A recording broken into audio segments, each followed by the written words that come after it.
Welcome to a warm night in Boston as the Red Sox return home for a homestand. It begins with Game 1 of a 4-game series between the White Sox and the Red Sox.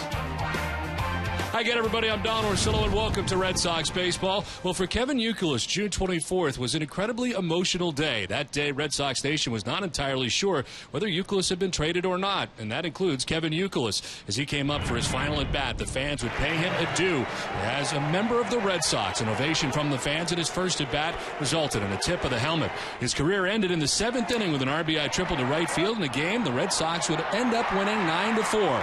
Following that triple, Youkilis would exit the game to another ovation. He was greeted by his teammates as he came to the dugout to make his final appearance with a curtain call as he departed Red Sox Nation for Chicago. Earlier today, he talked about his first at-bat and what it'll be like tonight. I think it's cool because I think my teammates are the most excited on the White Sox, and I've talked to a couple of the Red Sox guys, and they're excited for me to be here. But you know, my teammates have been unbelievable, and I think they're more excited than I am to get up to bat tonight. So it'll be good. There's a lot of great fans that have treated me so well here, and you know, I'll probably see a few 20 jerseys or T-shirts out there, and people have been great to me here and supported me in more ways than one. We welcome in Jerry Remy. And Jerry, this will be an emotional night, but a great start so far for Kevin Youkilis in a White Sox uniform. It has been, Don, and you kind of expected that. You know, when he was here, he was hurt. He was struggling to try to find his rhythm when he got back from being injured. And of course, he had Will Middlebrooks coming up behind him. But now that he's got a chance to play, he's producing very well for the White Sox. You see the numbers for Kevin: 295 batting average. This is in 16 games so far with the White Sox. The 15 RBIs, 3 home runs. He's got 11 runs and 10 walks. 11 games with an RBI so far, so he's really brought some life to this White Sox lineup. And the fact is, you knew that was going to happen. He's too good a player. He was not done. The circumstances were what they were here in Boston for Kevin Youkilis. Now he's doing what he can do for the Chicago White Sox. Tonight should be a lot of fun. The return of Kevin Youkilis, but also the return of Carl Crawford, the left fielder for the Red Sox, is back and ready to go. We'll talk Carl Crawford when we come back after this.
Start to return to the regular lineup.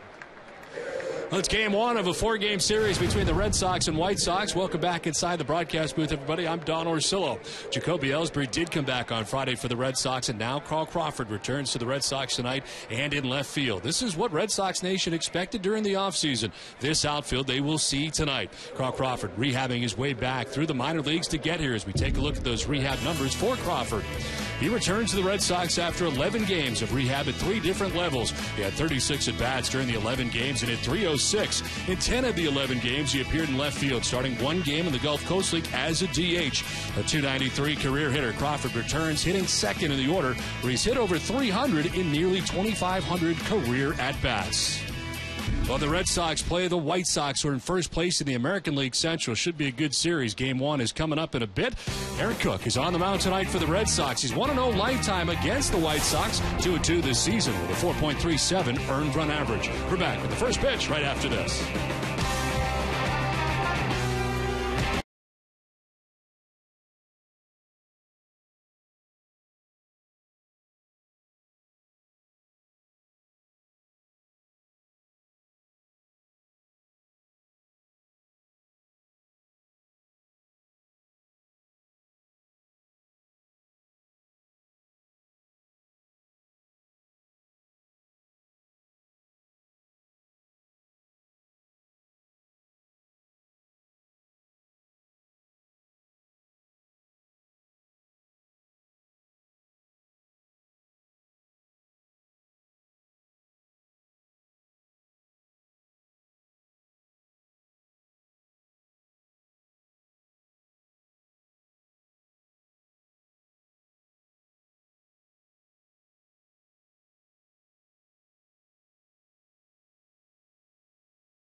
Kia, Dunkin' Donuts, your New England Subaru dealers, by Bermuda Tourism, and by Southwest Airlines. The lights are on here at Fenway Park. It is a hot and steamy night from Fenway as the crowd gathers for Game 1 of the 4-game series between the Red Sox and the White Sox, as Kevin Youkilis returns here to Fenway Park tonight. And Youkilis has already been cheered several times on the field here tonight as he's made his way out a few times on a couple of sprints out in the outfield and been around, of course, the cage during batting practice here at Fenway. And the fans are certainly glad to have Youkilis back here tonight. And I guess all 4 games we will be hearing from the fans, I would imagine, for Kevin Youkilis as the different groups make their way into Fenway Park for this series. And Youkilis, as Jerry, you highlighted in the open, has been on fire with the White Sox. Yesterday, he did go 0 for 4 with Chicago, but this team really needed him at third base, and he's played great. Well, they did, Don, and you kind of knew that, once Kevin Youkilis got himself healthy and got himself back in rhythm, that he would be the Kevin Youkilis of old, and that's exactly what he's been so far for the Chicago White Sox. He's played great baseball for the White Sox. He's been a good teammate over there, and certainly a welcome addition to a club that right now is in first place by 3.5 games in the Central Division. Well, Youkilis returning with the White Sox. Carl Crawford returning with the Red Sox. And Jerry, as I mentioned off the top, is the outfield that the Red Sox expected to have all year long. They finally have tonight with Crawford, Ellsbury, and Ross in the outfield. The Red Sox take the field, and as they do, let's check out the visiting White Sox starting 9. Their lineup is brought to you by Jordan's Furniture. Alejandro Diaz is in center field with Kevin Youkilis at third base. Adam Dunn is the DH. Paul Konerko at first base in the cleanup spot with Alex Rios in right field. A.J. Brzezinski does the catching. Diane Viciedo is in left field batting 7th. Alexei Ramirez at shortstop bats 8th. And Gordon Beckham at second base bats 9th for the White Sox, who come in first place in the American League Central by 3.5 games over the Tigers. Starting pitcher is brought to you by the experienced Buick New England Sweepstakes, and on the mound is Aaron Cook, making his 5th start in the Red Sox uniform. He comes in at 2-2 with a 4.37 earned run average. In 22 2/3 innings, he's walked only 2 and struck out only 2. Opponents hitting at .275 against him. He did lose last time out against the Oakland Athletics. A 6-inning effort, 9 hits and 3 runs. That game was in Oakland. The Red Sox defense is brought to you by Southwest Airlines. They are 5th now in the American League with 50 errors on the season. Will Middlebrooks will be at third base. Mike Aviles, the shortstop. Pedro Siriaco at second. And Adrian Gonzalez, the first baseman. Left to right, Kyle Crawford, Jacoby Ellsbury, and Cody Ross. And Jared Saltalamacchia doing the catching for Aaron Cook. Umpiring crew tonight as Laz Diaz will be calling the balls and strikes behind the plate. It'll be Mike Everett at first base. Manny Gonzalez at second base, and Paul Schreiber is the umpire at third. Where available, this telecast can be heard in Spanish by selecting the SAP button on your television remote. Enjoy the game. Buenas noches, amigos. Well, it is steamy here tonight at Fenway Park, 82 degrees, humidity at 60%.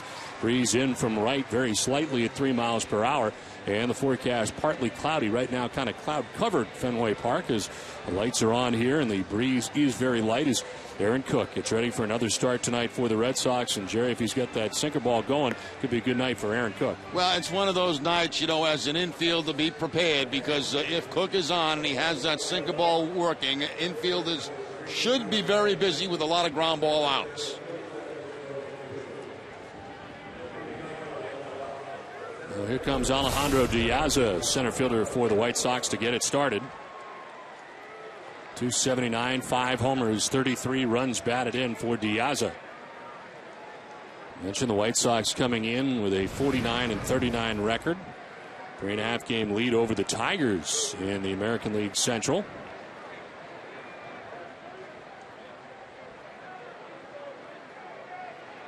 First pitch of the ball game from Aaron Cook is in there for strike 1, and we are underway. Cook in his career against the White Sox 1-0 with a 3.00 earned run average. 4 earned runs in 12 innings pitched. Last time he faced him was a member of the Colorado Rockies. Last faced Chicago June 30th of last year with the Rockies. Did not factor in the decision, but held the White Sox to 1 run in 6 innings. The 2-pitch will miss, and it's 1-2.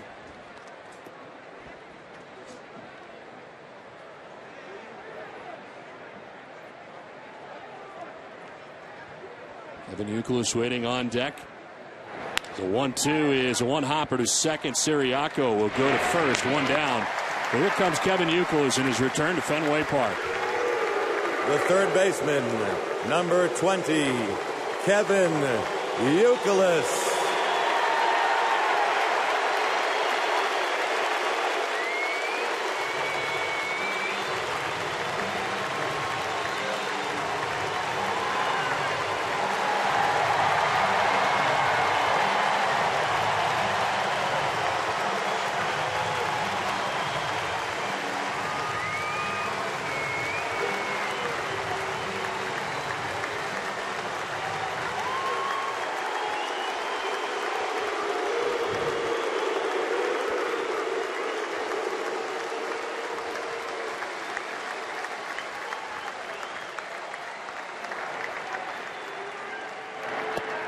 And it's strike one to Youkilis from Aaron Cook. And as expected, Kevin Youkilis getting a great reception inning at 251. 7 homers, 29 runs batted in. His combined numbers. Swing and a miss, quickly down 0-2. The White Sox coming from Kansas City, where they finished up a series yesterday as part of this road trip for the White Sox.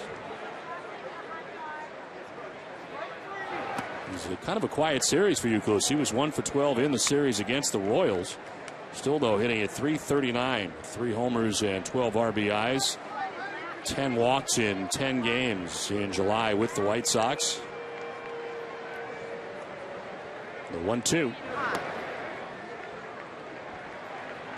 2-2 to Youkilis. Robin Ventura at the helm now of the White Sox, with Ozzie Guillen, of course, now with the Marlins. On the ground up the middle, and Youkilis has got a base hit in his first at bat in a White Sox uniform here at Fenway Park. Well, Youkilis now has faced Dunn 5 times in his career. He's 2 for 5. Excuse me, against Cook in his career. He's now 2 for 5 against Cook, as he takes that sinker ball, hits the ground ball up the middle for the base hit.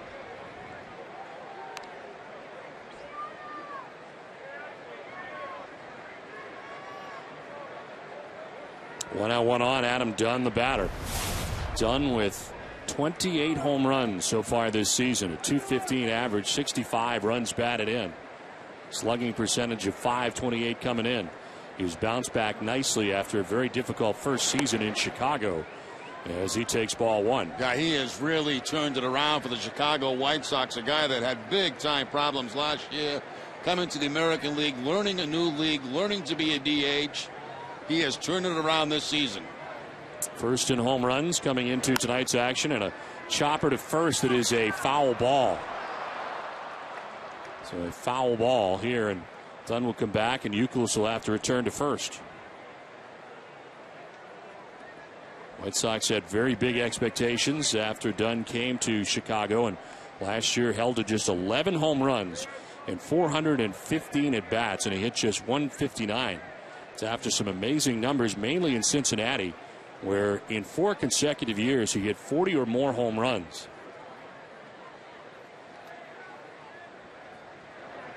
Went to the Nationals and Arizona in between. Chop this towards second base. Siriaco's got one play, and he makes it as Youkilis takes off for third, and he's going to get there, and now he'll have a chance to score. Nobody covering third base with the shift on, and Youkilis just kept going to third. The errant throw turns into a run, and the White Sox take a 1-0 lead. Well, that's what happens in a shift. They shift everybody over to the right side, and as a base runner, you've always got to be heads up that third base is going to be wide open. And that's exactly what happens here. See Middlebrooks going towards second base. Youkilis sees that and he just takes off. Gonzalez throws it in that direction. No chance. Youkilis comes around to score. You see that so many times with the shift on, and Middlebrooks with a slip there. He can't get back in time. Youkilis is going to make third. The ball gets by him and all the way to score. That goes as an error on Adrian Gonzalez for the throw. So 2 down now for Paul Konerko. He's had a very good season as well. He checks in hitting at .321 into tonight's action. 14 homers, 42 runs batted in. Lines this to third. Middlebrooks has got it on the backhand to end the inning. So the White Sox get a run on an error. It's 1-0 Chicago.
And he scored a run. The White Sox have a 1-0 advantage. Let's check out the visiting or the home Red Sox starting lineup, as the Red Sox starting lineup is brought to you by New England Chevy dealers. Jacoby Ellsbury's in center field with Carl Crawford in left field. It's David Ortiz at DH. Adrian Gonzalez at first base with Cody Ross in right. Jared Saltalamacchia does the catching. Will Middlebrooks is at third base. Mike Aviles at short, and Pedro Siriaco at second base bats ninth. Starting pitcher is brought to you by the experienced Buick New England Sweepstakes. Dylan Axelrod making his ninth appearance, sixth start, 1-2 with a 6.16 earned run average. Opponent's hitting at .274 against him. July 8th, his last start against Toronto took a loss, 3 innings. They have 7 runs as the pitch to Jacoby Ellsbury misses outside. .275, no homers, 3 runs batted in for Ellsbury. And a nice return to the Red Sox lineup for Ellsbury over the weekend in St. Petersburg. Ellsbury 6 for 14 in his return to the Red Sox lineup. He's been in there every day since coming back. Swings at the 2-0 and skies one to center. Diaza is out there in center field, and he'll make the catch for the first out. Well, the return of Carl Crawford here tonight to Fenway Park.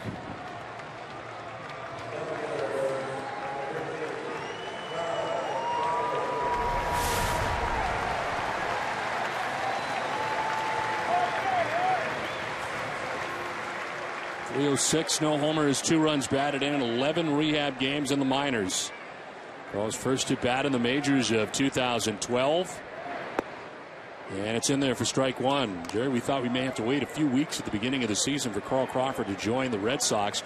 It takes Carl until July 16th of 2012 to get into his first major league game. Yeah, just one thing after another for Crawford as he was going through his rehab assignments, and finally declared himself ready to go here tonight at Fenway Park. Swing and a miss. Still questions about his arm and whether or not he will need postseason surgery or if it will get re-injured. So they are very careful in using Crawford in his return. As Bobby Valentine happy to pencil him in there. Finally, the outfield that Red Sox Nation thought they were going to see all year. This is back up the middle into center field. Crawford, first at bat of 2012, is successful. It's a base hit. Now back-to-back changeups to Crawford on the second one, almost a one-handed swing. There's the changeup going down and away, probably not a strike, but a one-handed swing up the middle for the base hit. Hits the second base bag and bounces into center field. Not only is Crawford back, but he is hitting up near the top of the lineup, a place where he's had very good success. He bats second for Bobby Valentine tonight, of course, in the absence of Dustin Pedroia, who is expected back on Thursday and in Game 4 of the series. Yeah, the Red Sox with 4 left-handers to start their lineup off: Ellsbury, Crawford, Ortiz, and Gonzalez.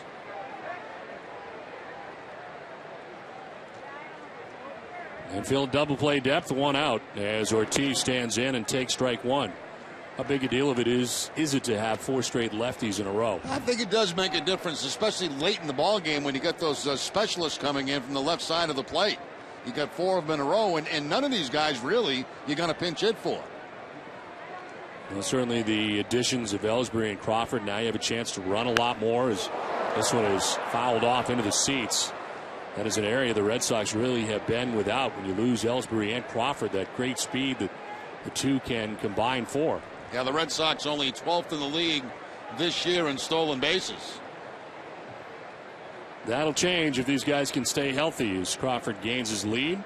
427 career stolen bases.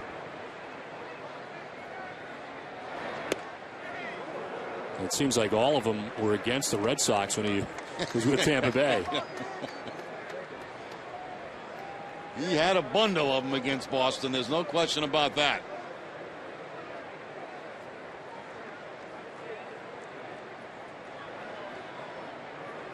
.62 to be exact against the Red Sox in his time with the Tampa Bay Rays. Had to steal a home against the Red Sox.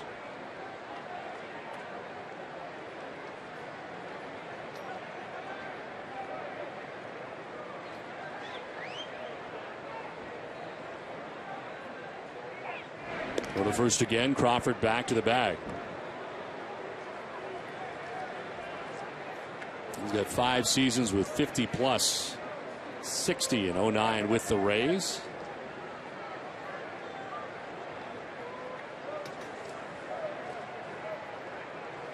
David Ortiz 4 for 9 in the series against the Rays over the weekend.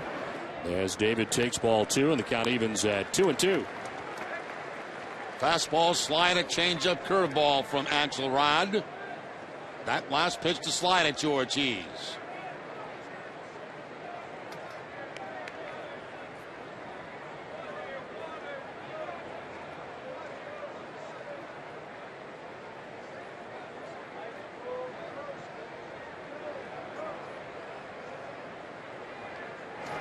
Ortiz grounds it foul. We'll do it again. 2-2.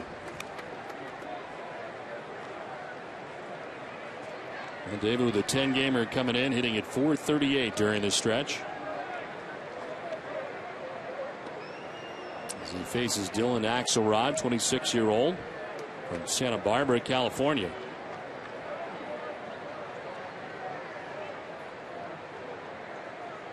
Eight career starts, 1-2. His time called as Diaz jumps out from being behind home plate. Originally selected by the Padres in the 30th round in 2007. Signed as a free agent in August of 2009 by the White Sox. Pitch is low and inside, and it's a full count now to David Ortiz.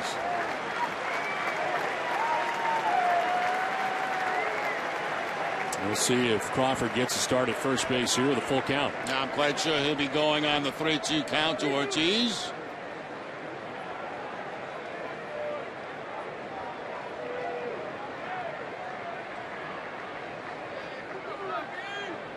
Crawford is off. Ortiz jolts it into right center for a base hit. Crawford keeps on going. He will stop at third. It's a single for Ortiz, and it's first and third for Boston with 1 out. Now both hits for the Red Sox right now coming on the changeup. from Axelrod.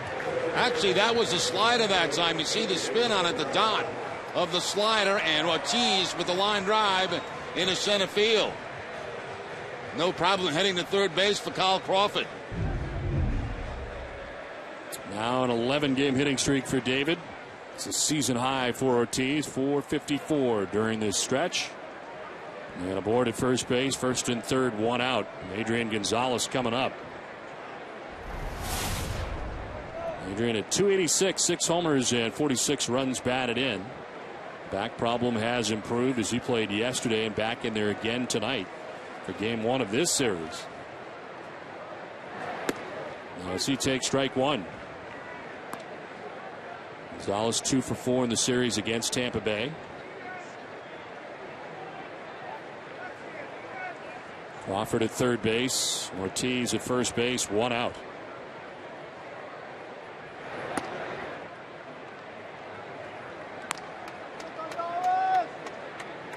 Red Sox expecting to get Pedroia back on Thursday.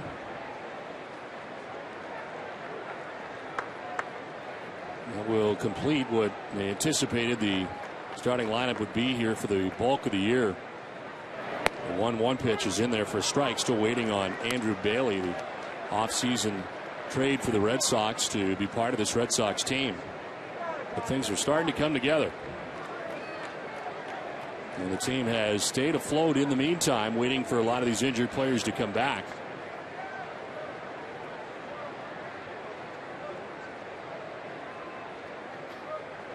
Gonzalez will rip this foul, and it hangs at 1-2. Well, coming up tonight, it's jam-packed. In game 1 of the series, Carl Crawford's return. We'll delve into that some more. Greg Biffle, Roush Fenway Racing, will join us, and Kevin Youkilis will discuss his mentor, or being a mentor for that matter.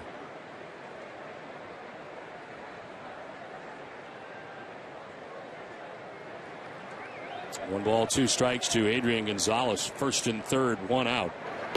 1-2 is downstairs. 2-2.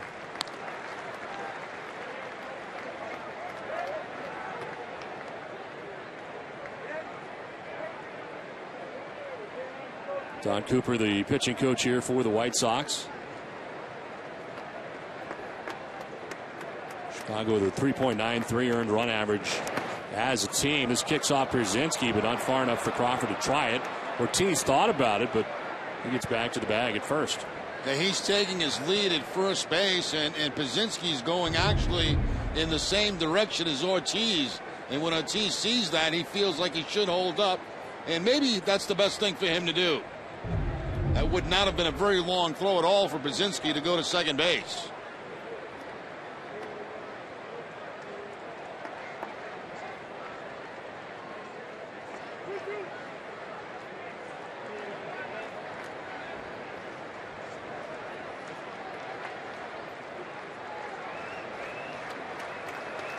Three-two to Gonzalez. Adrian will fight off another.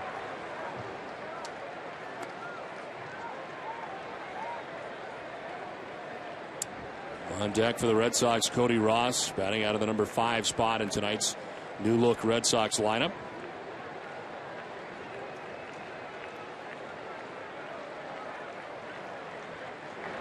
Gonzalez center right field, a base hit. From third comes Crawford to tie the game 1-1. Adrian Gonzalez drives in the Red Sox first run. The game is tied at 1.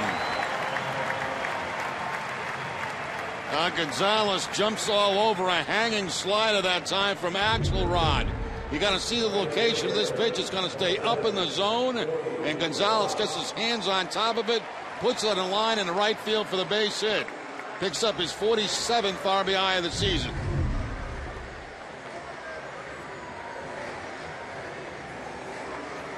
So 2 on and 1 away. A run in for the Red Sox. Cody Ross coming up. Ross at 258, 13 homers, 41 runs driven in. 1 for 8 in the Tampa Bay series.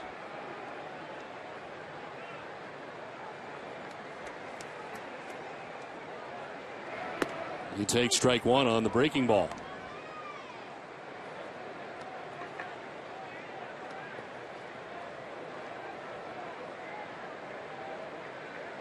Ortiz at second, Gonzalez at first, one out. 3 straight hits for the Red Sox here in the bottom of the first inning. Ross takes a look at strike 2.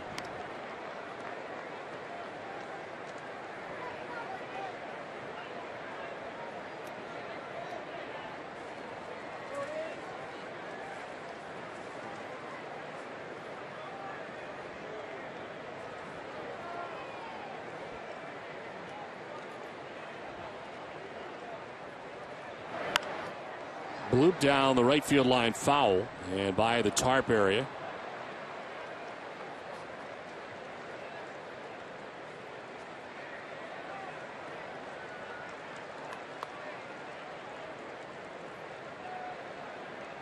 Red Sox coming in a game over 500 at 45 and 44. Into game number 90 of the 2012 campaign for Bobby Valentine. The 0-2. Low and away, and it's 1-2. Red Sox starting the day 9.5 games back of the Yankees in the American League East. They're part of a very large group still involved in a wild card chase right now, as the Red Sox just starting the second half of the season. Plenty of season left.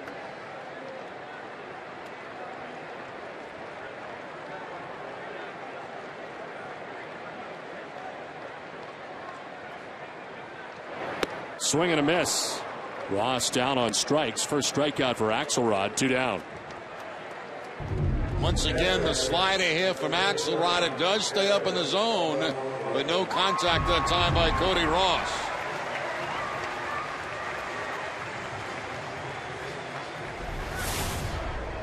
First and second, 2 away for Jared Saltalamacchia. That's out of the 6th spot for the Red Sox, hitting at .235, 17 homers, and 41 runs batted in.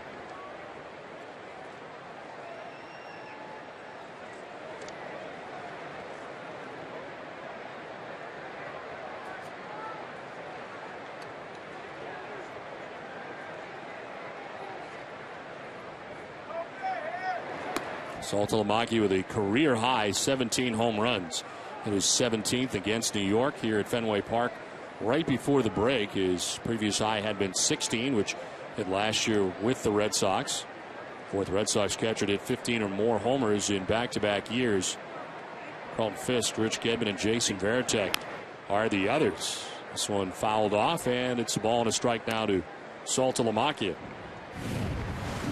This copyrighted telecast is presented by authority of the Boston Red Sox. May not be reproduced or retransmitted in any form. The accounts and descriptions of this game may not be disseminated without the express written consent of the Boston Red Sox. David Ortiz at second, Adrian Gonzalez at first. 2 outs in the first. And a swing and a miss, 1-2. Seeing a lot of sliders here in the first inning from Axelrod. Couple of changeups to the first 2 hitters, and then mostly sliders to those who have followed.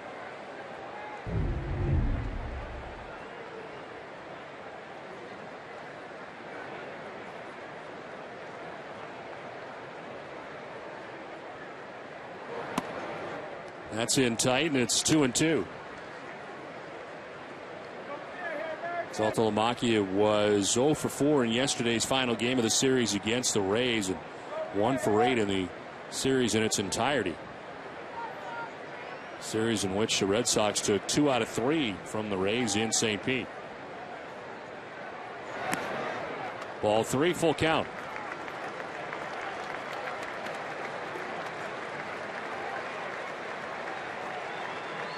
Will Middlebrooks waiting on deck.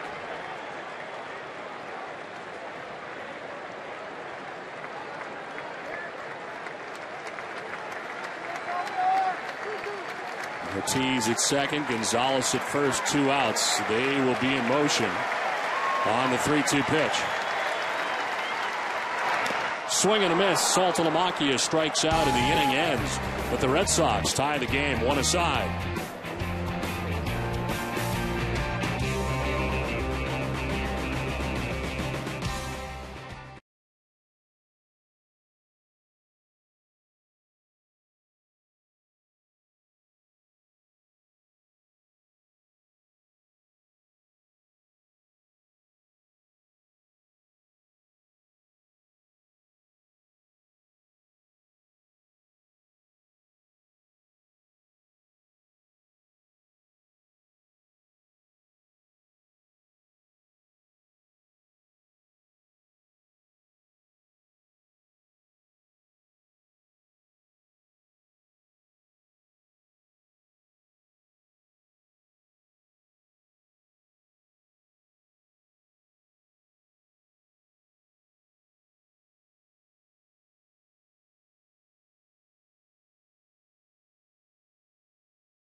Game tied 1-1. And it is the former Toronto Blue Jay, Alex Rios, who leads it off here for Chicago. Had a very nice season as he checks in, hitting at .320 on the year for the White Sox. 13 homers and 50 runs batted in, a .532 slugging percentage for Rios.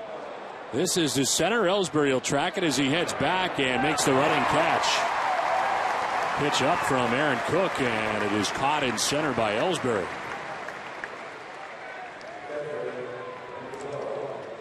Tomorrow at WEEI, join the 7th-ranked sports talk show in the country, according to Talkers Magazine. It's Dennis and Callahan. Tomorrow they discuss the return on Uke. It's all starting at 6 a.m. right here on Nesson and on 93.7 FM. Talkers Magazine, huh? Yes, sir. Yes. 7th-ranked. Congratulations to John and Jerry. One out in the second inning.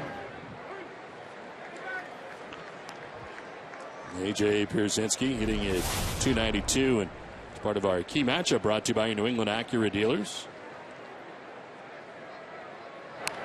This is fouled back, and it's 0-2. A lot of people in Chicago were upset when Pierzynski did not make the All-Star team. 16 home runs on the season with 50 RBI, .292 batting average.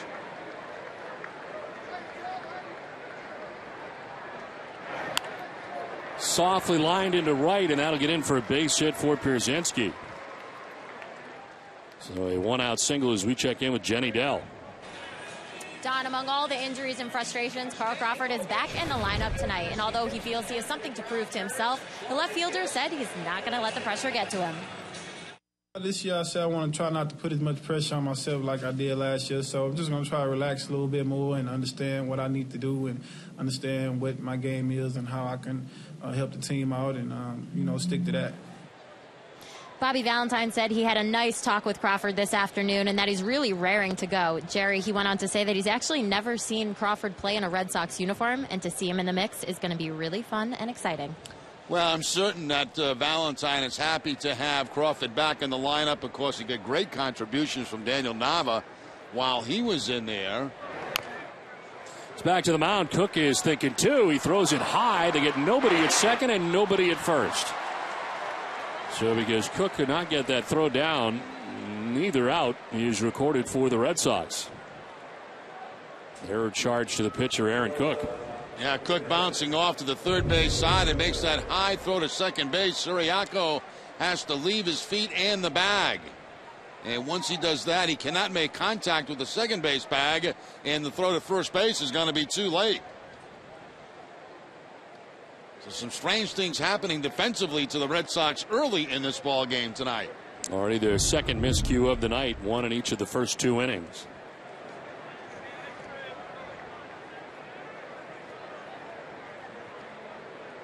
Two on, one away for Alexei Ramirez. .266, 2 homers, 44 runs batted in for the White Sox shortstop.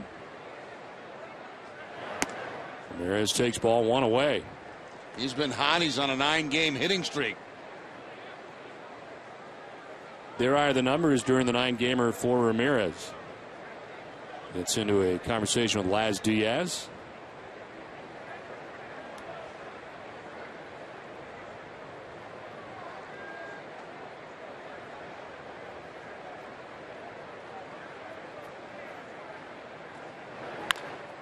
Chops it foul and evens the count at 1-1.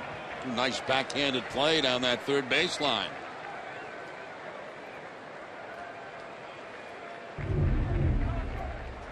Covering some ground, great range. Very big glove, too, like an outfielder's glove. Tremendous concentration.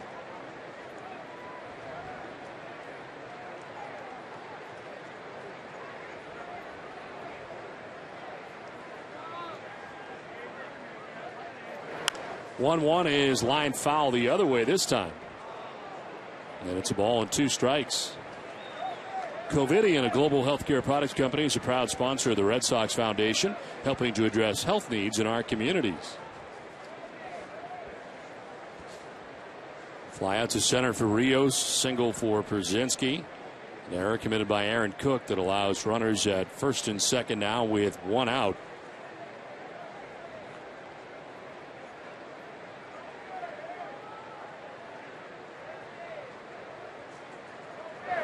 Ramirez will ground it up the middle. A chance here. Aviles will touch second, fire to first for 2. Inning ending. Double play that wraps up the top of the second. From the Fens, game tied 1-1.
Cumberland Farms Chill Zone, a mix-up any size of your favorite fountain or frozen beverages for just 89 cents. The Chill Zone, only at Cumberland Farms.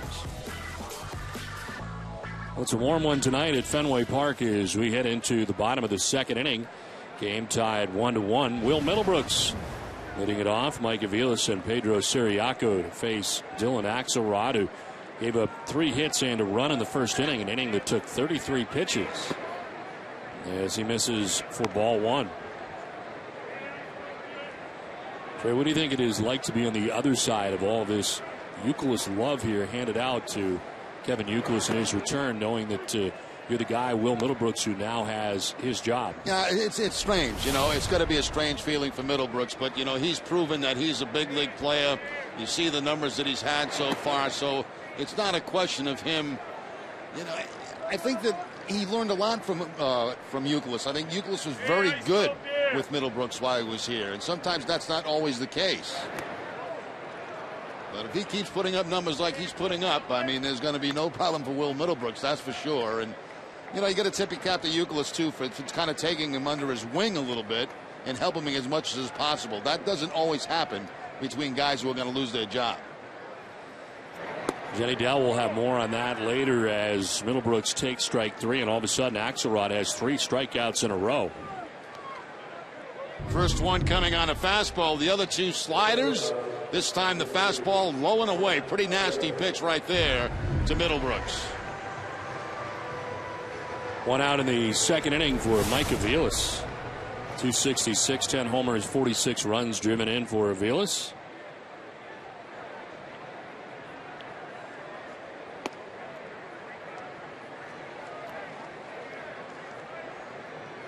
Aviles had a good series in Tampa Bay. It was 5 for 11 in the series.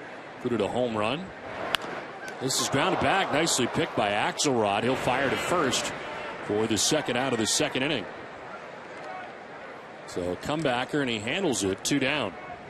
Nice play here by Axelrod. It helps that it bounces up high. And it gives him a chance to get the glove on the baseball and in the glove.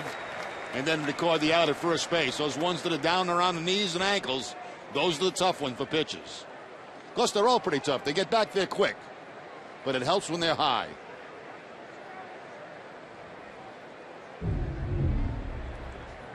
Two down in the second inning for Pedro Siriaco. He'll take it on the corner for strike one. 3 for 11 in the series against the Rays over the weekend, hitting at .417 since joining the Red Sox. Called up from Pawtucket on July the 6th. Has gone hitless in his last 2 games. He was 10th in the International League at the time of his call-up in batting average, hitting at .301 for the Pawtucket Red Sox, and he would have been an International League All-Star, but called up by the Red Sox and in the majors at the time of the All-Star break.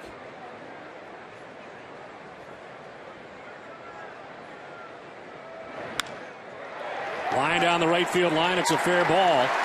Over is Rios to play it off the short wall. To second base goes Siriaco with a 2-out double.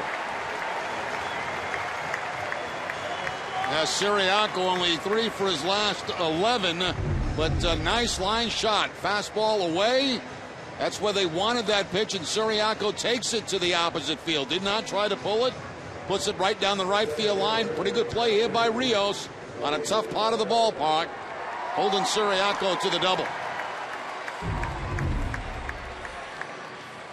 So 2 down, Siriaco at second base, top of the Red Sox order. Jacoby Ellsbury in his first game here at Fenway Park this season as he stands in after flying out to his counterpart in center field, Alejandro Diaza, in the first inning.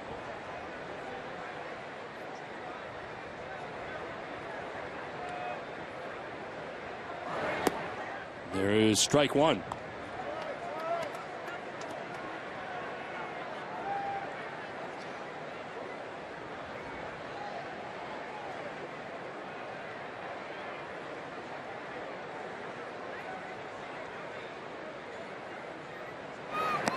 Down and in, and it's a ball and a strike to Ellsbury.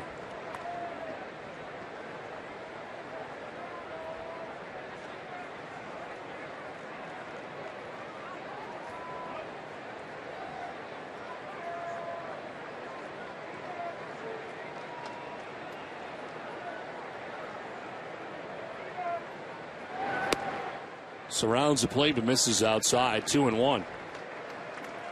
Axelrod getting 2 quick outs, and Middlebrooks and Aviles before the double by Siriaco.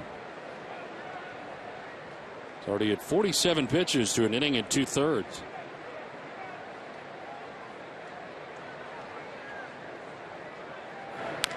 Ellsbury grounds it softly down the first baseline. It's a fair ball, and Konerko tags the bag to end the inning. Red Sox strand a base runner in scoring position. Game tied 1-1 at the end of 2.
Top half of the third inning, game tied 1-1 as Gordon Beckham leads it off for the White Sox. Beckham, the second baseman, 241 with 9 homers and 38 runs batted in. Ball and a strike to Beckham, who bats out of the number 9 spot. Alejandro Diaz, then Kevin Youkilis expected in the inning. On the ground down the line at first. Nicely picked on the backhand by Gonzalez, and he will get there. Beats Beckham to the bag for the first out of the third inning. Let's check in with Jenny. Don, a reason the Red Sox were able to trade Kevin Youkilis was the emergence of Will Middlebrooks. There was never an issue between the two. If anything, Youkilis helped ease Middlebrooks' transition. The guys after you, you want to follow and do the right things. And that was one thing that I saw Will was going to be the guy to follow me. And you got to teach them the right way to go about things and to play the game. And, you know, Terry always said, you know, the one big thing is, you know, make sure when you leave this game to leave it the way you came into this game. And Bill Miller was great to me when I came into this game, and I wanted to leave that same impact on Will. Youkilis realized that getting off to a successful start with his new team was important, saying, "It's been a lot of fun and we had some great games. What I'm doing now is just trying to have fun and win. I'm not worried about anything other than that." Don? Jay, thank you very much. And Jerry, as you mentioned, that does not always happen. It has not happened in the past in several areas. You're exactly right, Don. And, you know, I was fortunate myself. Just a second, Siriaco will throw to first, 2 down. To come to the big leagues and have a guy named Denny Doyle, who was the second baseman that played before me.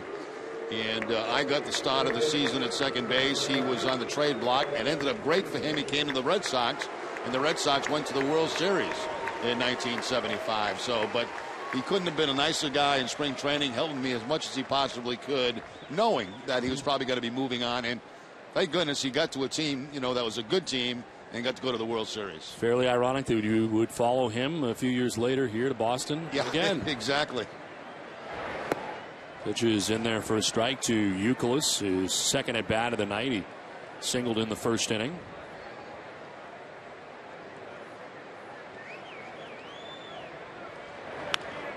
This is down the left field line for Youkilis, and it is a foul ball. Not much room down there, but he finds it. A foul ball for Youkilis.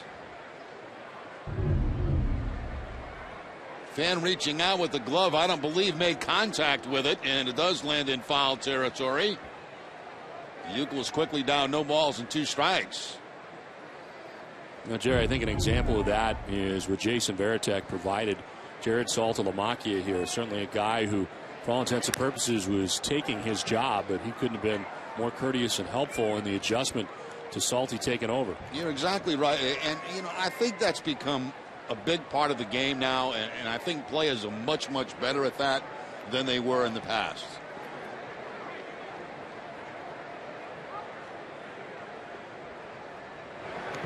This will bounce in, and it's 1-2.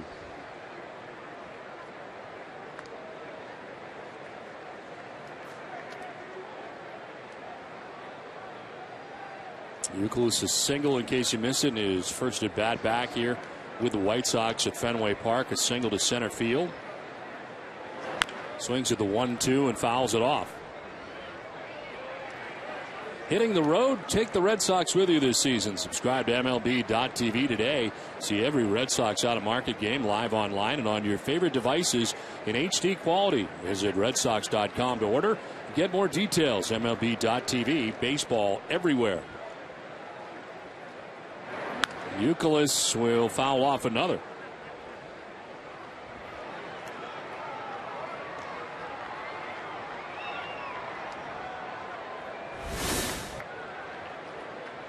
Adam Dunn waiting on deck with 2 outs here in the top half of the third inning.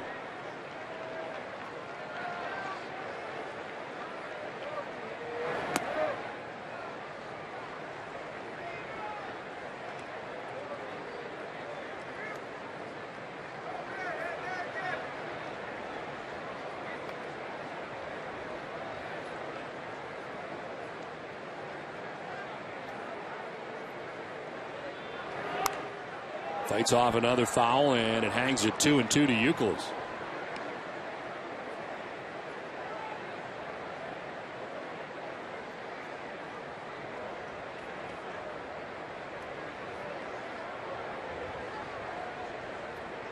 Ninth pitch of the at-bat coming up for Youkilis. Rob Ventura very happy with what Youkilis has been able to accomplish since joining the White Sox. Drives this out to deep left center field, back towards the monster seats and high off the wall. Ellsbury plays the carom, but into second base goes Youkilis. A wall ball double, and Youkilis is 2 for 2. Now, Youkilis had the base hit back in the first inning on a fastball. This time it's the slider right here from Cook, and up high off that left field wall for the 2-out double here in the third inning.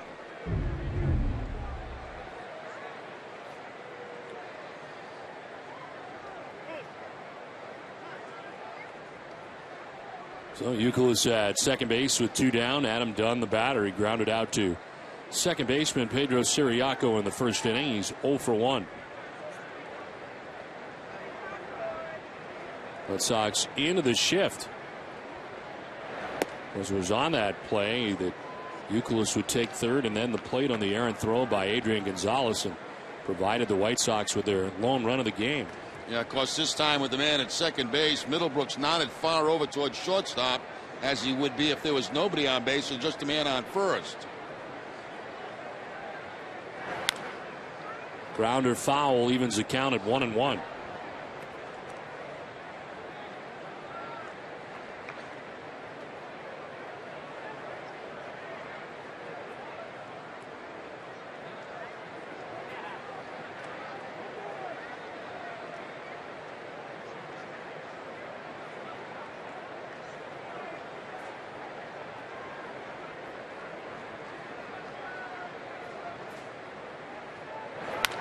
Chops at first as Gonzalez gets the high hop, takes it to the bag for the out.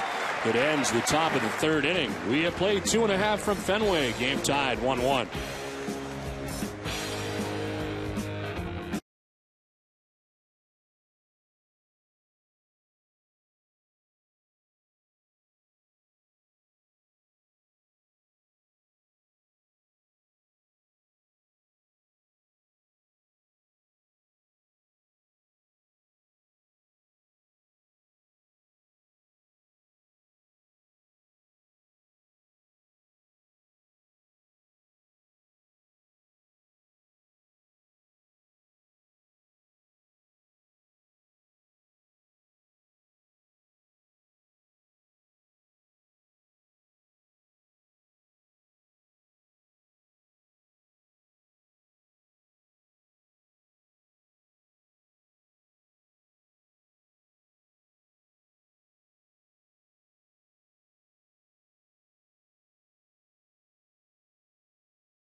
As we head into the last half of the third inning on a warm night at Fenway, light breeze blowing in from right as Carl Crawford leads it off here in the bottom of the third inning. Crawford's second at bat of the year, singled to center field in his first at bat and scored. The Red Sox run tonight.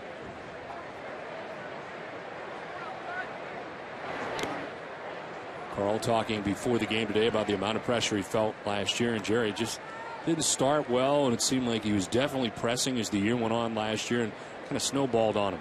Yeah, never really got himself on track last year, and I think a lot of that had to do with coming to a bigger market than what he was used to.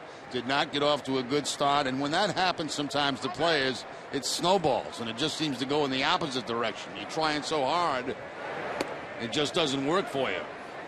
There were definitely questions last year stepping up to the big stage here in Boston after playing in Tampa for his entire career, where he thrived.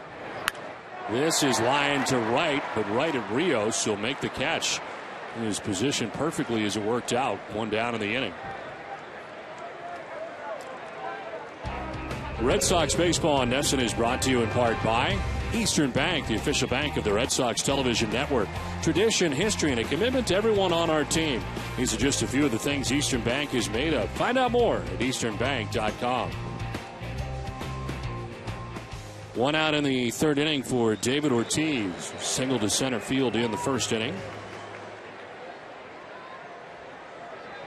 Red Sox have a run on 4 hits against Dylan Axelrod, whose pitch count 2 1/3 in is deep, 54. Had to throw 33 first inning pitches, but gave up only the 1 run.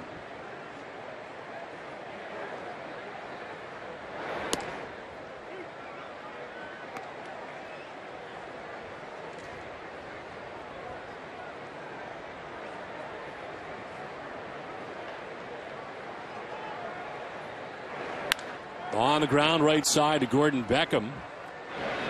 2 down in the third inning.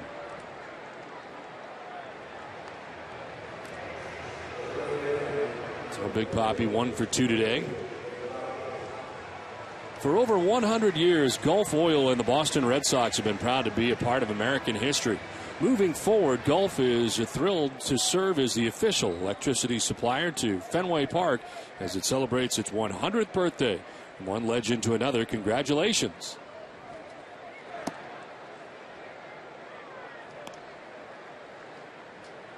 Two outs in the third. Adrian Gonzalez single to right to drive in the Red Sox run in the first inning. Ground ball this time to Beckham at second base, and an economical third inning for Axelrod, as we have played 3 now from Fenway with the game tied 1-1.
Fiat raffle. You could win a 2012 Fiat 500 pop when you buy a $100 Globe Santa raffle ticket. 100% of the proceeds go to local families. Sponsored by Kelly Fiat. The winner will be selected on July 24th. Visit globesanta.org. It's a 1-1 game as we head into the fourth inning. Paul Konerko leading it off. Alex Rios, A.J. Brzezinski to follow in the fourth inning. And a pitch down low, 1-1.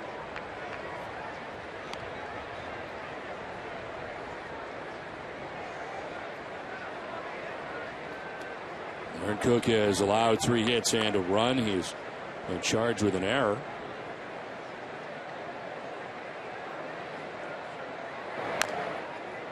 Foul into the seats, and it's 1-2 to Konerko.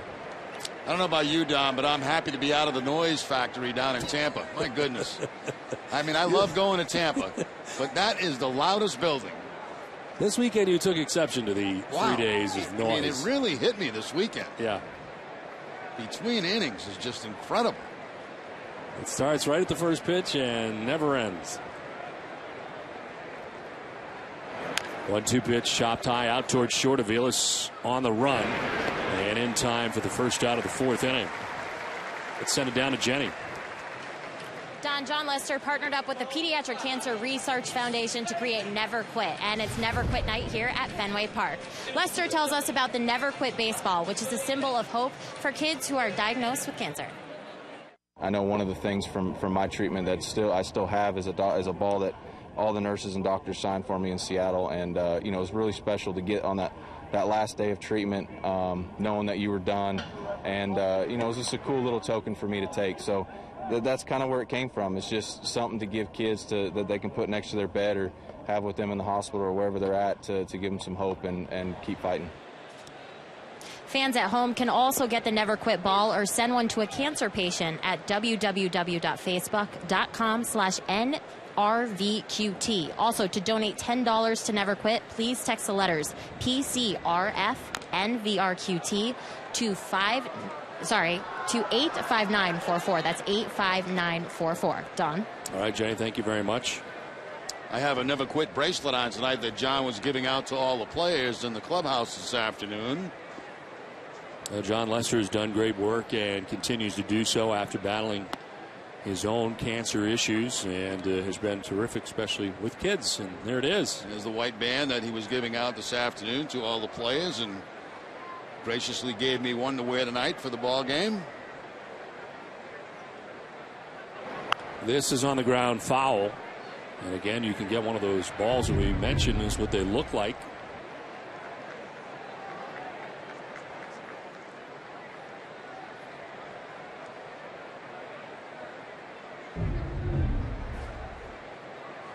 Two balls, 2 strikes to Alex Rios. 1 out here in the 4th inning. And a pitch down and away, full count. That wasn't you holding the baseball, was it? No, I believe that was Jenny Dell. Oh, because I was saying, gee, that's a nice manicure you got.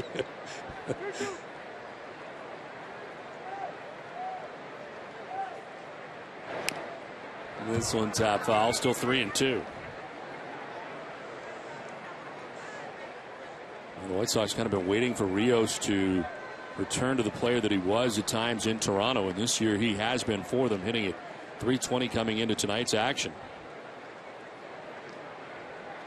Really, the move from center to right field has been big for Rios, a position that he mainly played with the Toronto Blue Jays. Much more comfortable defensively in right field, it appears. And for whatever reason, it has helped him offensively as well. You look at his numbers in his time, well, over 800 games. As a member of the Blue Jays, signed a big contract, and the White Sox absorbed that big contract. 3-2 on the ground to Aviles at shortstop. On to first, 2 down in the 4th inning. Now is your chance to win a 2-year lease on a brand new Buick Verano and a behind-the-scenes NESN fan experience at the ballpark. Take a test drive during the month of July, and you'll be entered for a chance to win the Experience Buick New England Sweepstakes. You'll also receive a complimentary $50 debit card just for taking a test drive. So head to your nearest participating Buick dealer today. Nice night at Fenway as the Red Sox return home. 2 down here in the 4th inning. A grounder off the bat of A.J. Brzezinski. Siriaco fired to first for the out. Roush Fenway Racing's Greg Biffle will be in the booth with us when we come back. It's tied 1-1 from Fenway.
FC Fan Experience Sweepstakes, where you and a guest could be stepping on the field to practice with members of Liverpool FC at Harvard on July 18th. You and your guests will also receive an official LFC home soccer jersey. Enter now at NESN.com/Liverpool. As you mentioned, Roush Fenway Racing's Greg Biffle joins us in the booth, and this is either the second or third time, I want to say, you've been with us, I think, Greg, over the years. Well, at least I know it's the second because I've been here before. But, yeah, it's great to be back. I love coming up here to the park. You just at Loudon. Tell us a little bit about that experience over the weekend. How did it go? You know, it could have been better, obviously. We finished ninth, ran out of brakes about halfway through the race. Really my fault. You know, I think that I was just too hard on the brakes trying to pass the 18 car. And, we ended up ninth, but, still a top 10 finish, and we keep going. How big a deal is it to run out of brakes in the middle? That sounds like a big deal to me. Yeah, when that pedal starts getting longer and closer to the floor, that's not what you're looking for when you got a corner every few hundred feet. That's kind of a tough course up there too, isn't it? Just a mile around.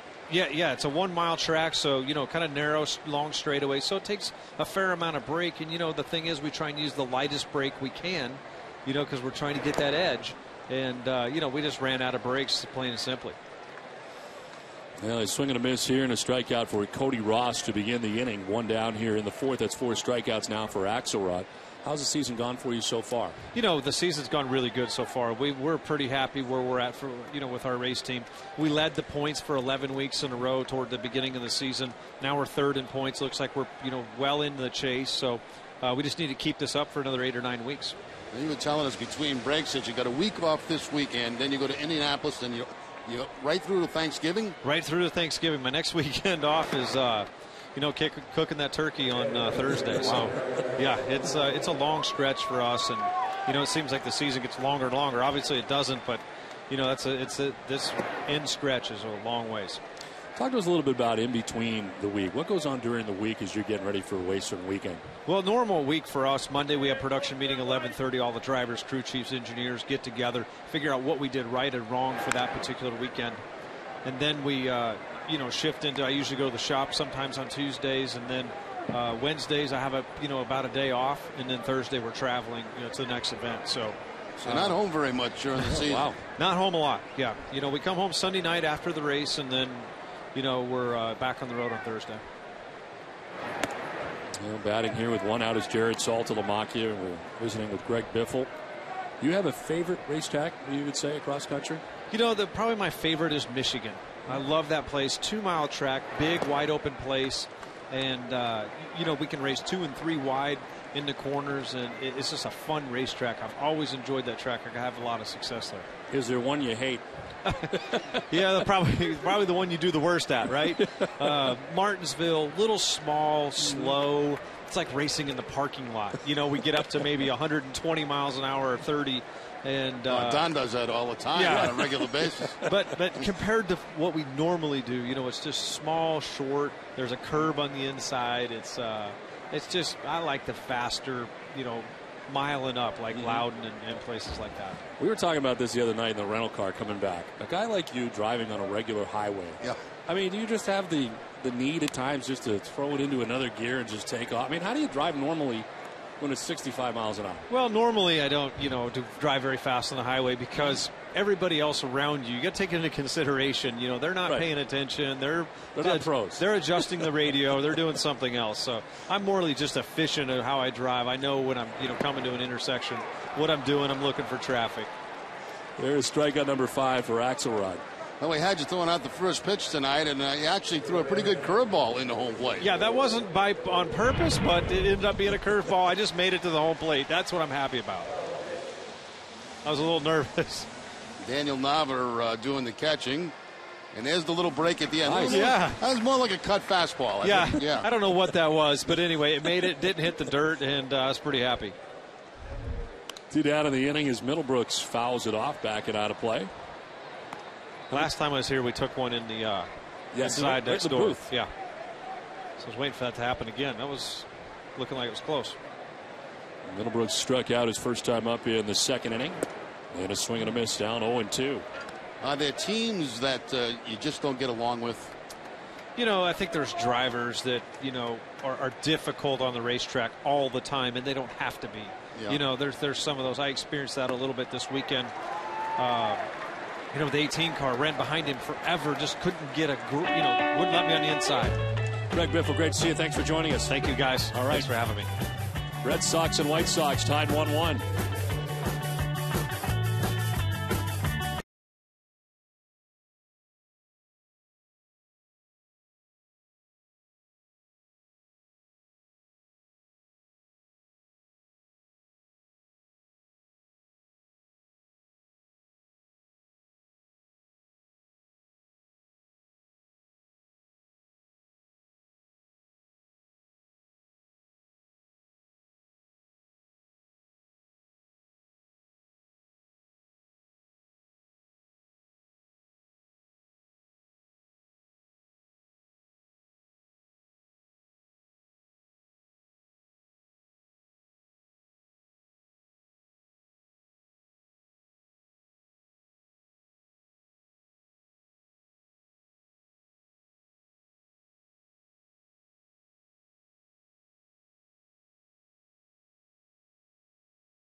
Back at Fenway with the game tied 1-1. We are in the 5th inning as Aaron Cook returns to the mound. Diane Viciedo leading it off here for the White Sox, and it's a ball and a strike to Viciedo. Reached on a fielder's choice, an error thrown by Cook to second base. Was trying to start a double play and fired it high to Siriaco. This one is lifted foul down the right field line. It'll make its way into the seats. Are you buying that story from Greg Biffle that he never opens it up and on the highway? No. Very cautious about the other drivers. They're not pros. I think he can handle himself no matter what anybody else was doing on the highway. You would think so. When the speeds they travel go around those racetracks, my goodness. This is in the air to center field. Ellsbury coming in, calling everybody off and making the catch.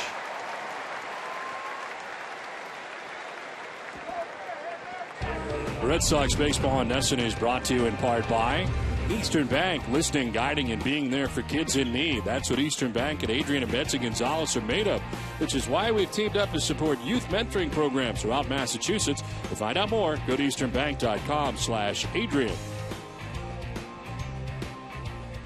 One out in the 5th inning is Alexei Ramirez stands in. He grounded into a double play in the 2nd inning.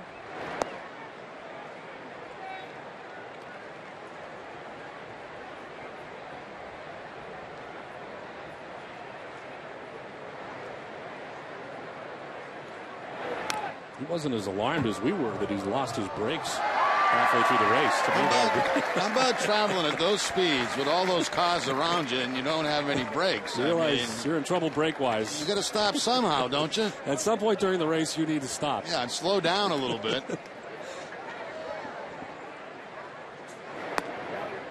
1-1 pitch is outside.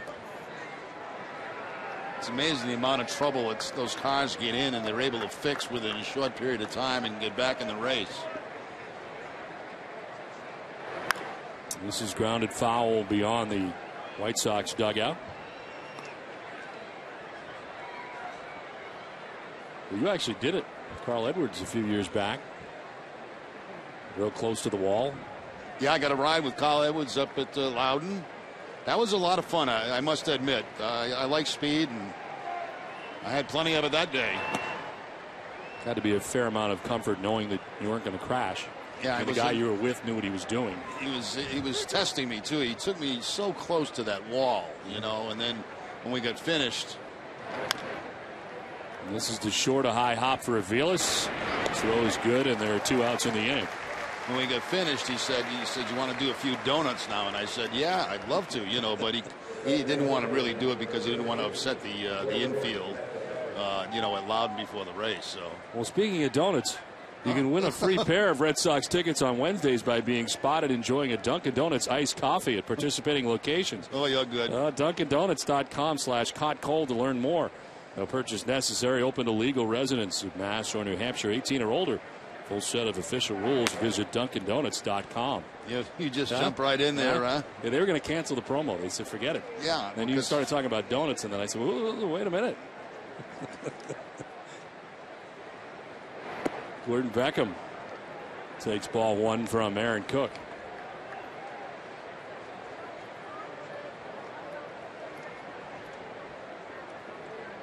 Six in a row now retired by Cook. As this one is grounded foul. Aaron Cook, I'm not sure what you expected from Aaron Cook coming into the season, but this has been a nice surprise. I didn't know him very well, Don, from all his work in the National League, obviously. But it has been. And, you know, he reminds me a lot of Derek Lowe, the way he pitches quickly. A lot of sinker balls, a couple of breaking balls. Gets a lot of ground ball outs. He's had a lot of ground ball outs in this game tonight. 11 ground ball outs tonight. By far his best outing, the complete game at Seattle against the Mariners. 9 innings, 2 hits. This is on the ground to short. Aviles on the backhand, plants and throws. Low throw, but it's dug out by Gonzalez. It's a 1-2-3 fifth. We're halfway through, the game tied 1-1.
Last half of the 5th inning, game tied 1-1.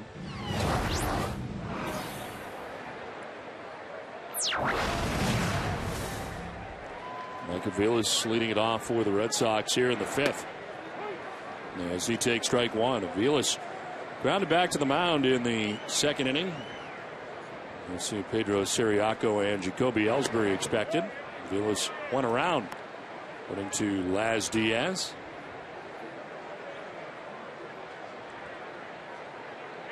Axelrod struck out the sign in the 4th inning as you had 6 strikeouts, a career high for him tonight. 0-2 in the dirt. He's been far more economical since the first inning. He had to throw 33 pitches. Since the first, he's given up only 1 hit.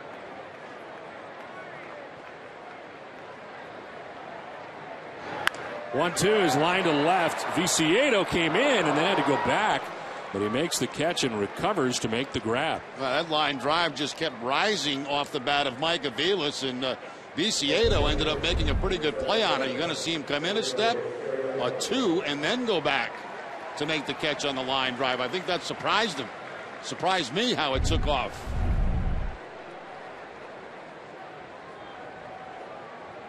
Eight in a row retired by Axelrod. Here is Pedro Siriaco, who has one of the 4 Red Sox hits today. He doubled in the second. Bunt bid is fouled off.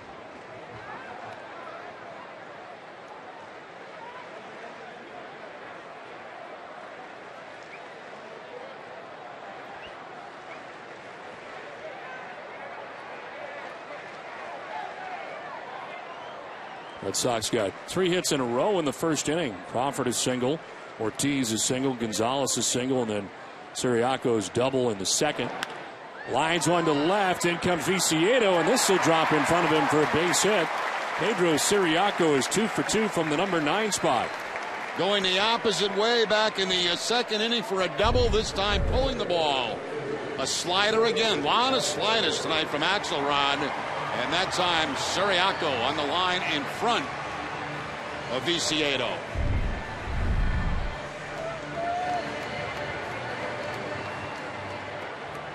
So 1 out, Siriaco at first base, and Jacoby Ellsbury, the batter. He is 0 for 2 in the game. Jacoby flied out to center in the first, grounded out to first base in the second inning. And a called strike.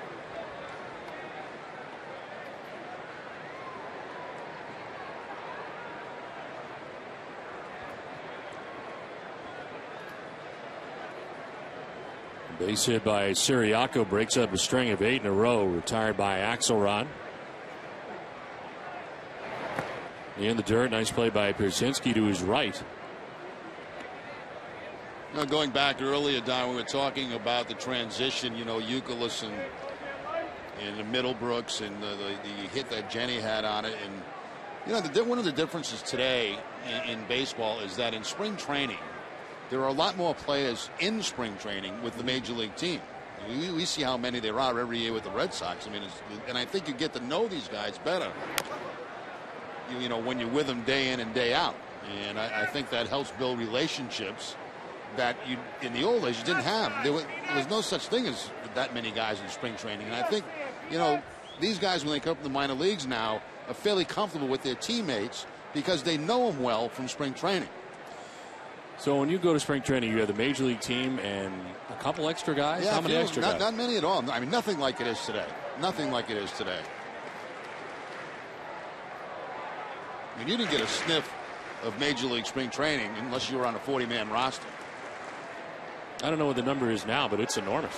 It's the unbelievable. number of guys that are there, especially the first couple of weeks. And certainly the prospects are a big part of it. We saw a lot of Pedro Siriaco, for instance. I think he played every day during spring training as for the first base. Certainly made all the trips.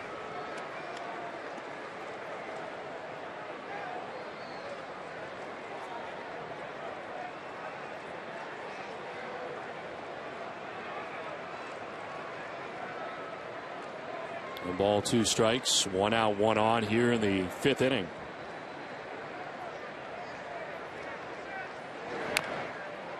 Roller foul, and it hangs at 1-2. I mentioned the pitch count for Axelrod. There is action in the pen. Lyson Septimo is up in the pen.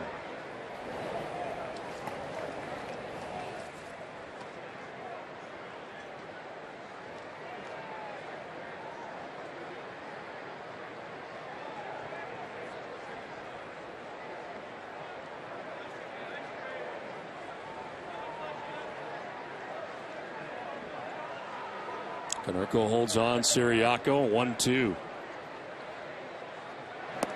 And that's strike 3. Ellsbury doesn't like it. Takes with him the 7th strikeout for Dylan Axelrod. 2 down.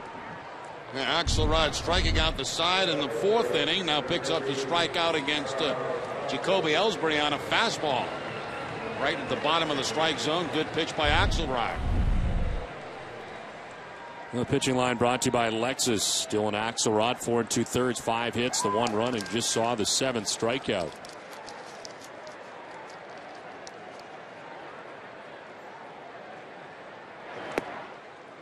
I wouldn't be at all surprised to see Siriaco try to run in this situation. If he gets thrown out, you get Crawford hitting in front of Ortiz next inning. If he's safe, obviously, you got a man in scoring position.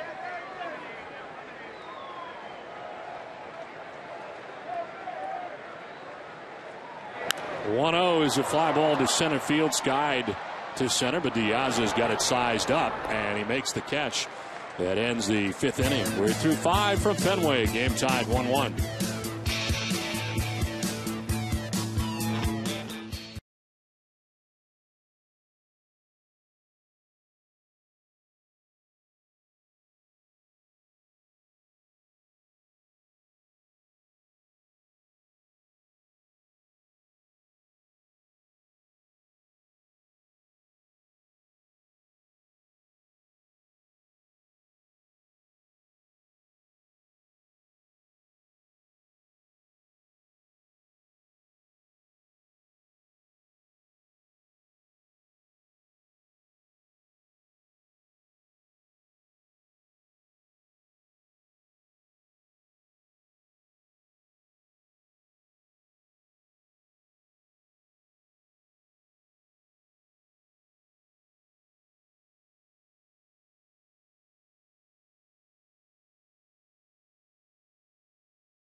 Back at Fenway Park as we head to the top half of the 6th inning. Game tied 1-1. Alejandro Diaz made the catch for the final out last inning. Leads it off here in the top of the 6th inning.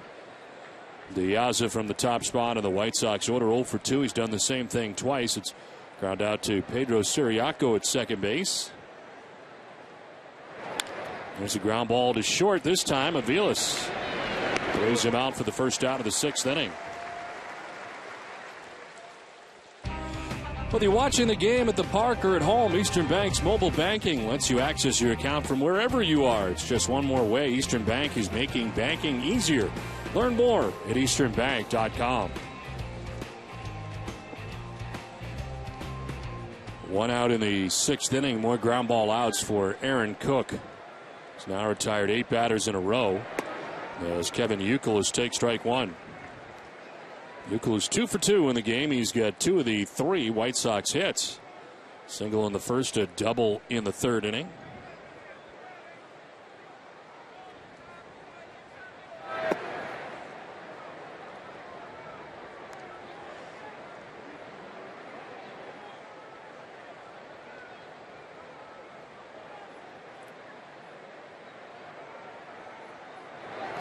This will bounce in for ball 2, 2-1.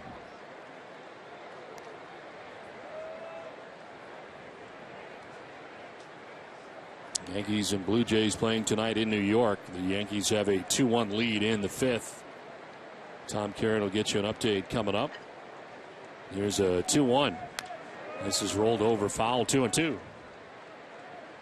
Well, Kevin Youkilis, his first at bat tonight.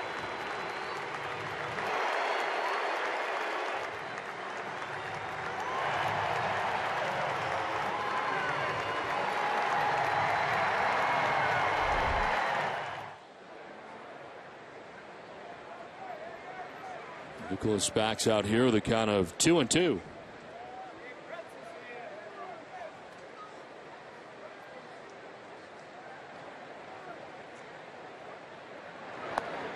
Outside, ball 3, full count. Outfield deep in straight away on Youkilis. 7 home runs on the year for Youkilis.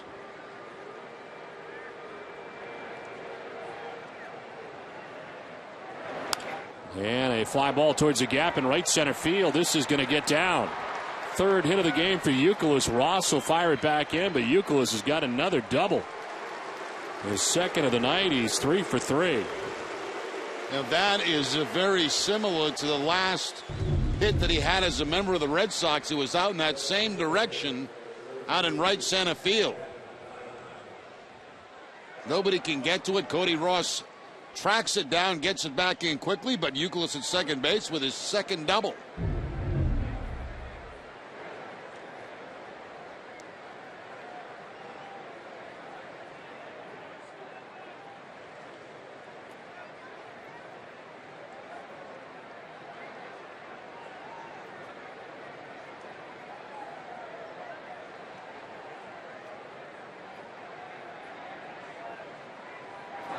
There's Adam Dunn, who stands in and takes a strike over the inside corner.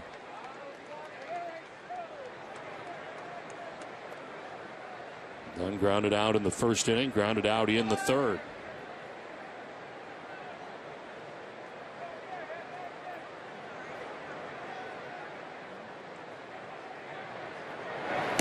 And a swing and a miss. Dunn down 0-2. See, that time by design, Cook going upstairs with that fastball against Dunn. Dunn's a very good low ball hitter. That more like a cross seam fastball from Cook.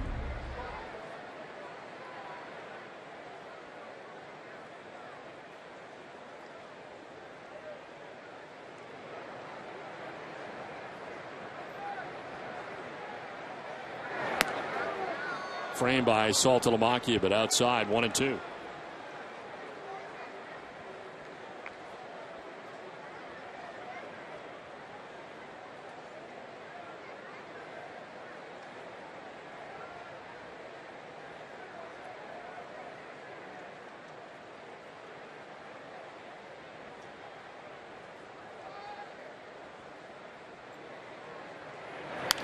On the ground, shift is on. It's Aviles. The shortstop stumbles a tad, but gets himself together and fires to first to get done. Youkilis takes 3rd, and there are now 2 outs in the inning. It's time now for tonight's AT&T trivia question. We're the only 3 Red Sox first basemen to win a Gold Glove. The answer for you a little bit later. 2 outs in the 6th with Youkilis standing at 3rd base in a 1-1 game. And here is Paul Konerko with a chance to do some damage. Well, I think I know 2 of them. I'm not sure about the 3rd.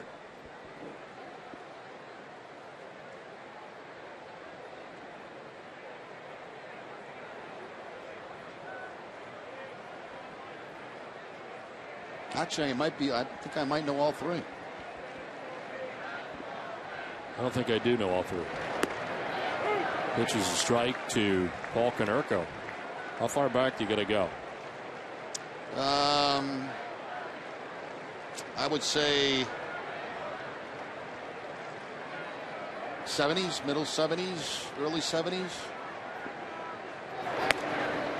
Which will miss outside, and the count is 1-1.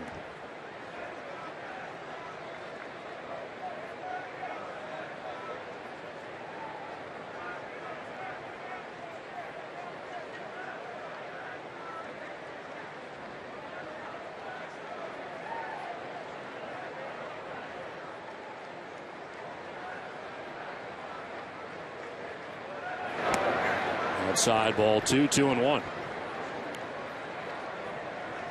And Cook up to 86 pitches, working with 2 outs here in the 6th inning. And a string of 8 in a row, broken by the Kevin Youkilis double. Youkilis now stands at 3rd base with 2 outs in the inning. It's been quite a return for Youkilis, who is 3 for 3 in this game. That's ball 3.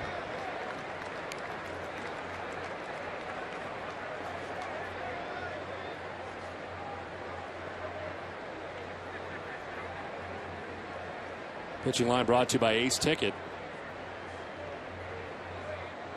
5 2/3, 4 hits, 1 run. It's unearned.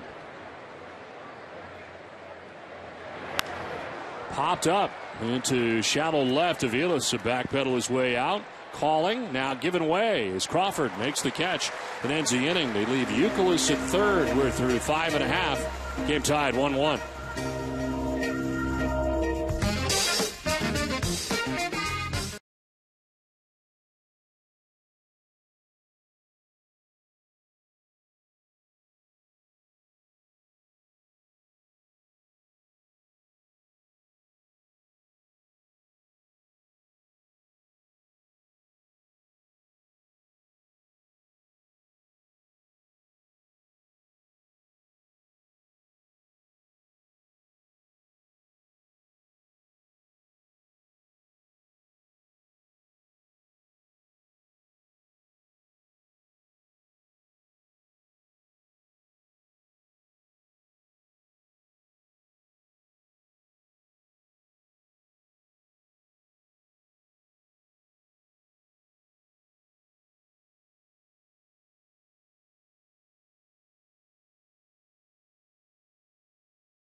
For this week's series against the Chicago White Sox.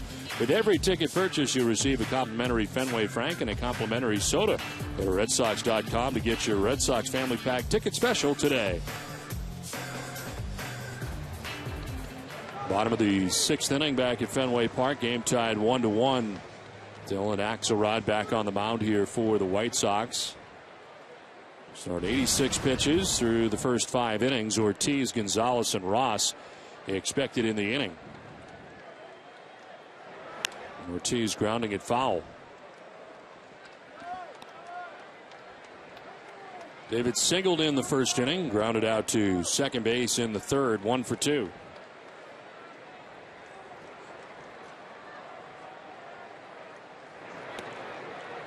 There is strike 2, and it is quickly 0-2. White Sox team coming in with a 3.5 game lead over the Tigers. They won yesterday in Kansas City, the final game of that series. They're 25-17 on the road, actually better on the road than they've been at home. U.S. Cellular Field, they are 2 games over 500 at 24-22, but on the road 25-17.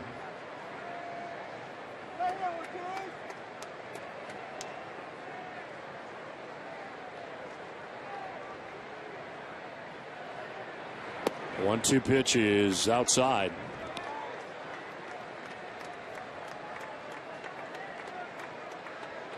David with a home run on Friday night in the 3-game series in Tampa Bay. Now 23 on the year. And he strikes out here. 8th strikeout for Axelrod. It's time for a game break. And Tom Caron, TC.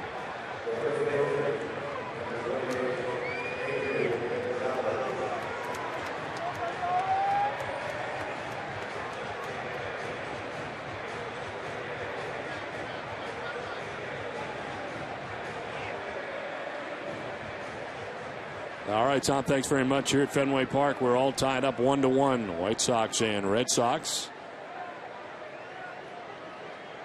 8 strikeouts for Axelrod, tying a career high in Ks. as Gonzalez takes the strike. Breaking ball again, the slider. We've seen plenty of those tonight from Axelrod, and they've been very effective for him. This is hooked to second base. Beckman throws to first and gets him. Nice play by Gordon Beckham. A lot of range. He had to go a long way to get that ball and throws out Gonzalez, 2 down.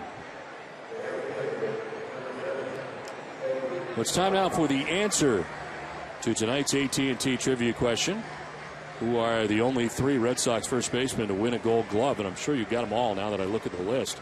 Answer: George Scott, Kevin Youkilis, and Adrian Gonzalez. 2 I knew. Third one I wasn't entirely sure of, but you played with him.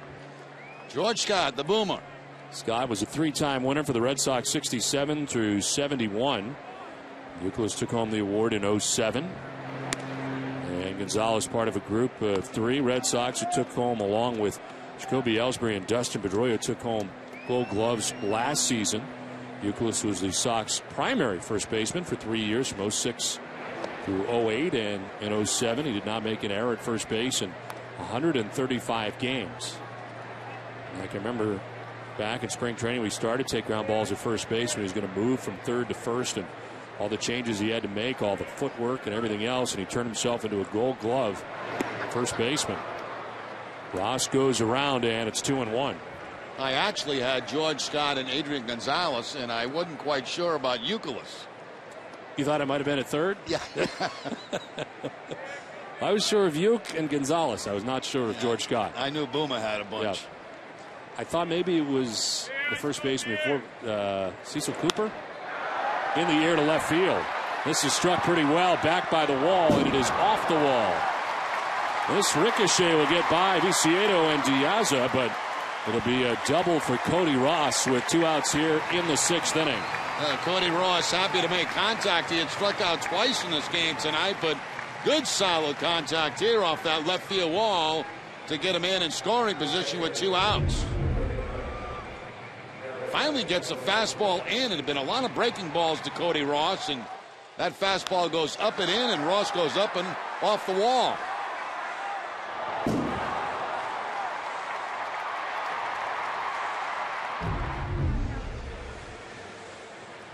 So 2 down, Ross at second base.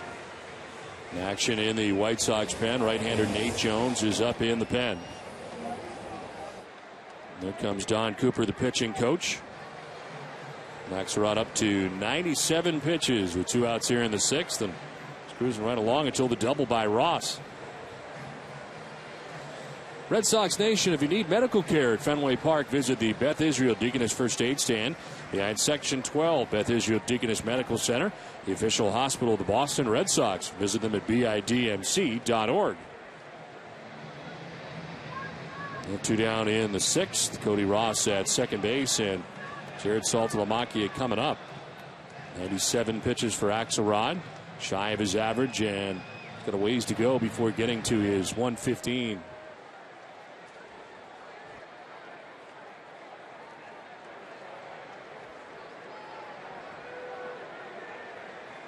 It was on June 28th against New York. So 2 outs, Ross at second base, and Saltalamacchia the batter. He will sky one to center. Diaza comes in, and he'll put it away to end the inning. Axelrod very good through 6. We played 6. Game tied 1-1.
at foxwoods.com. Game tied 1-1 into the 7th inning as Alex Rios leads it off here for the White Sox. He is 0 for 2. Fly to center, grounded to short.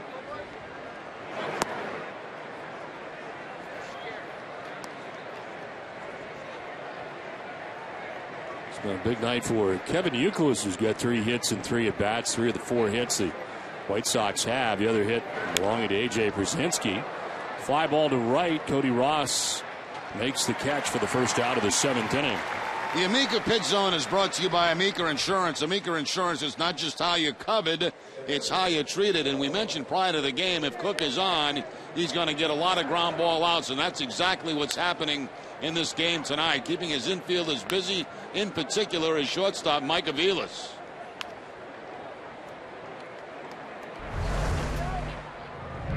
He's got 14 ground ball outs through 6 1/3 innings. He's got 1 out in the 7th, and here's A.J. Brzezinski, who's got 1 of the 4 hits and may have another. This is into center. He does over his Ellsbury, but Brzezinski with a base hit now 2 for 3 in the game. Brzezinski's always liked that first pitch, and he gets a first pitch fastball that time from Cook and delivers with the base hit into center field. That's a pitch there that a lot of players have been grounding out on, but Brzezinski puts on a line to Jacoby Ellsbury. 1 out Brzezinski at first, and here is Diane Viciedo, who is 0 for 2.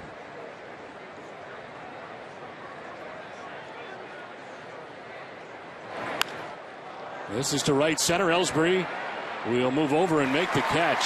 Great speed from Ellsbury. He came in initially, but was able to make the adjustment. You get that kind of speed, you can make adjustments like that and still get there in plenty of time. Yeah, you know, you kind of forget, don't you, when you don't see him out there for a long period of time, and then all of a sudden he's back in the lineup, and you realize how much ground this guy covers. That ball slicing away from him, but really no problem at all for Jacoby Ellsbury. So 2 outs. A.J. Brzezinski is at first base, and there's Alexei Ramirez 0 for 2. He's grounded to short twice, once into a double play.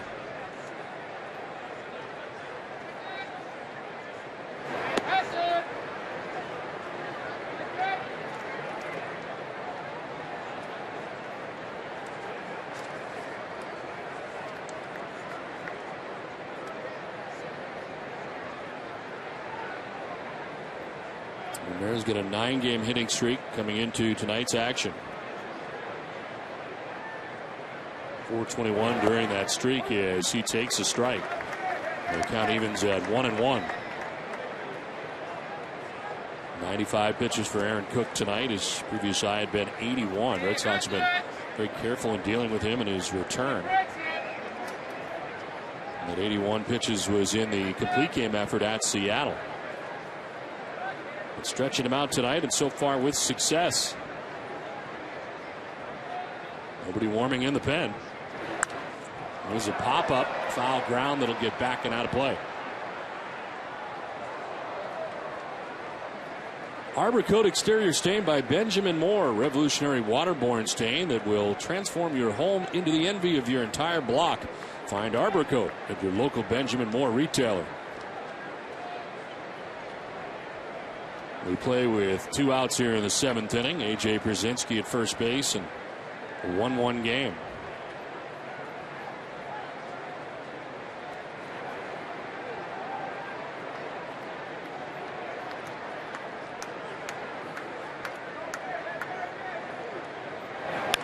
On the ground to the hole at short. Avila's sidearm to second for the force out in time that ends the top of the 7th inning. Game tied 1-1, 7th inning stretch. Let's check in with your need to know with Nessa Daily, presented by Sun Life Financial. Here's Dale Arnold.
Live, presented by Uno's with TC, Peter, and Jenny at 6:30. They'll preview John Lester's starting game 2 of the series with Chicago.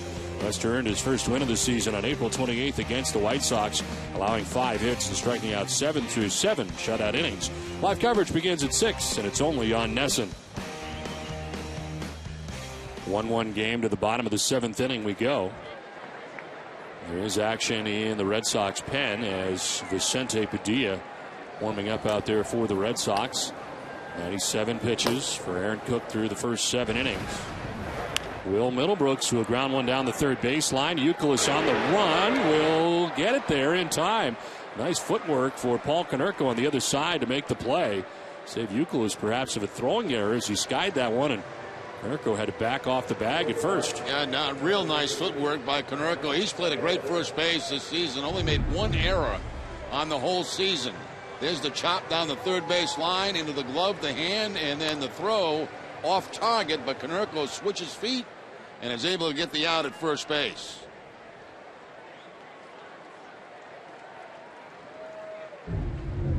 One out in the 7th inning as Youkilis retires Middlebrooks at first base. There is strike 1 to Mike Aviles. He is 0 for 2, grounded back to the mound and lined out to left.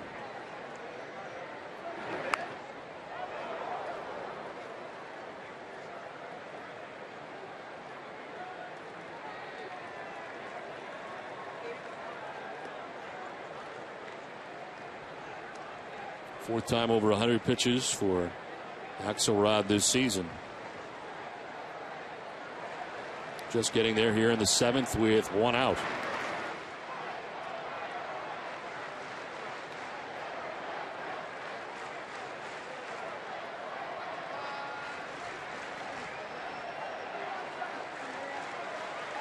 Comes in with a record of 1-2.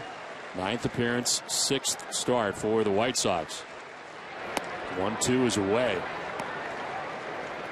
Action for the White Sox in the inning. A couple guys up. Nate Jones and Lysom Septimo is up earlier. On the ground, a couple of hops to Alexei Ramirez. 2 outs in the 7th. It's time now for tonight's Twisted but True fact of the game. A couple weeks ago, we told you about Reds minor leaguer Billy Hamilton's assault on the stolen base record. Last night, he didn't steal any bases, but his speed was once again on full display in the 7th inning of a Double-A Pensacola game. Hamilton hit what would turn out to be an inside-the-park home run. If you blinked, you may have missed him rounding the bases in an astonishing 13.8 seconds, just a half second off the world record, according to Guinness Book of World Records. Even more amazing, Hamilton eased up going from third to home. I want to see this guy in the Olympics.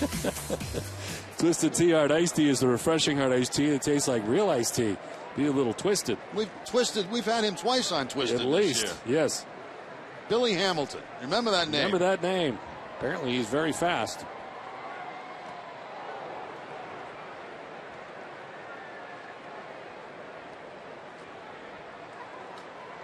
He has 109 stolen bases. That's not bad. In 87 games. That's pretty good. He's just getting out base quite a bit, too. Yes.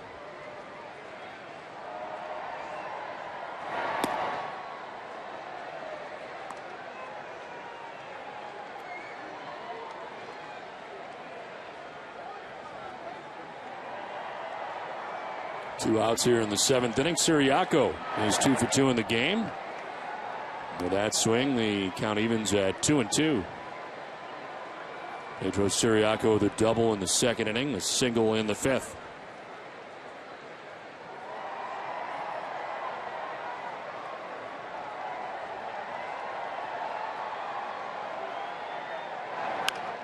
On the ground, and it's Alexei Ramirez who will knock it down, but a base hit for Siriaco, his 3rd of the night. Now, Siriaco slumped a little bit in that Tampa Bay series, but picks it right back up tonight. 3 for 3 out of the 9-hole. Curveball that time. Topspin ground ball. Even if Ramirez comes up with it clean, they're not going to have Siriaco at first base.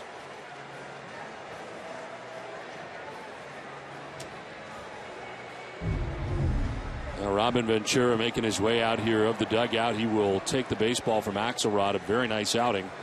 Through 6 2/3 innings, he departs in the 7th with the game tied 1-1.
Ranked sports talk show in the country, according to Talkers Magazine. It's Dennis and Callahan.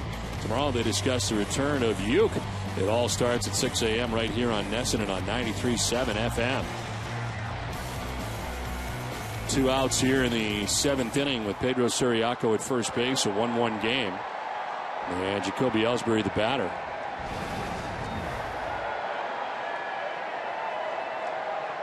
First to check on first, and Ciriaco back to the bag.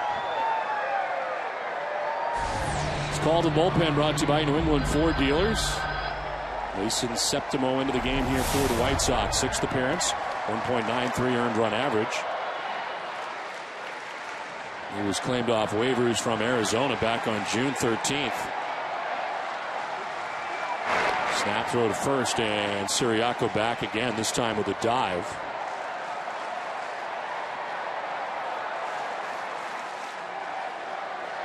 4 of Septimo's appearances this season have been scoreless. 4 of the 5. His contract purchased on June 28th from AAA Charlotte.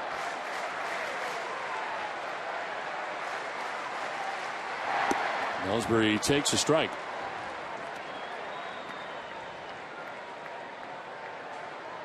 White Sox bullpen with a 3.72 earned run average as a staff.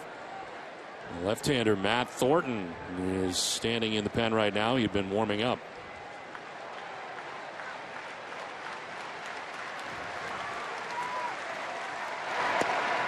That's a ball, 1-1.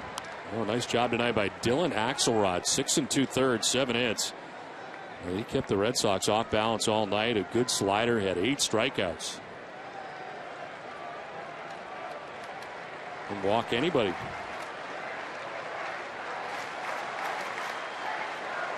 A 1-1 pitch to Jacoby Ellsbury. Outside, 2-1. Now a visit from A.J. Pierzynski.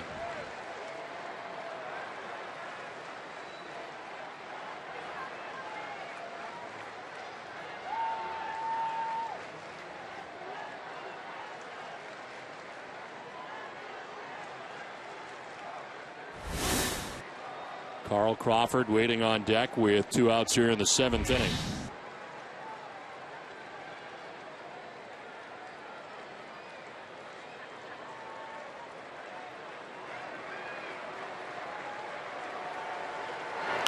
Ellsbury will pop it up. Down from third comes Youkilis. Looks like Septimo, the pitcher, wanted it, but Youkilis calls him off and makes the catch that ends the inning. We are through 7 from Fenway. Game tied 1-1.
Eastern Bank. At Eastern Bank, we're made of free checking. It's got nothing to hide, which means no fees or any other types of curveballs.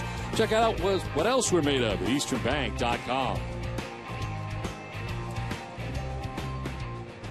1-1 game into the 8th inning back at Fenway Park. As leading it off is Gordon Beckham, and he gets jammed, fouls it back. Red Sox change pitchers here for the 8th inning after 7 innings from Aaron Cook.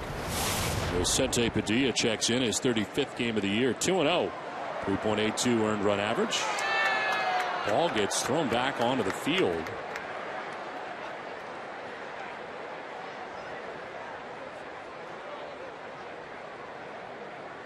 And a foul ball tossed back, unusual. As it is 0-1 here to Gordon Beckham.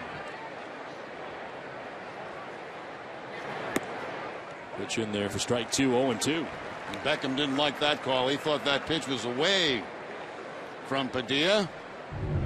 Puts him in a hole, no balls and 2 strikes.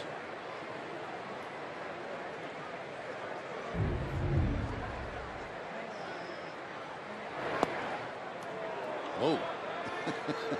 I guess we're even now. A little makeup.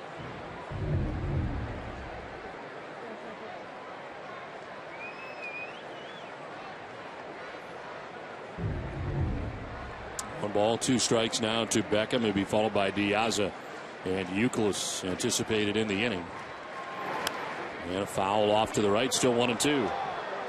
Well, for every Red Sox game that goes into extra innings or the Sox earn a save, CVS Pharmacy will make a donation to Boston Children's Hospital towards their $25,000 donation this season.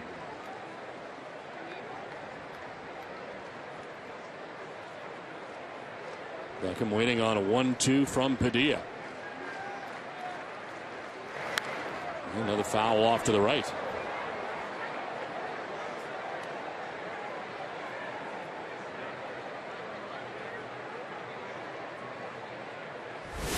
There's Alejandro Diaz waiting on deck.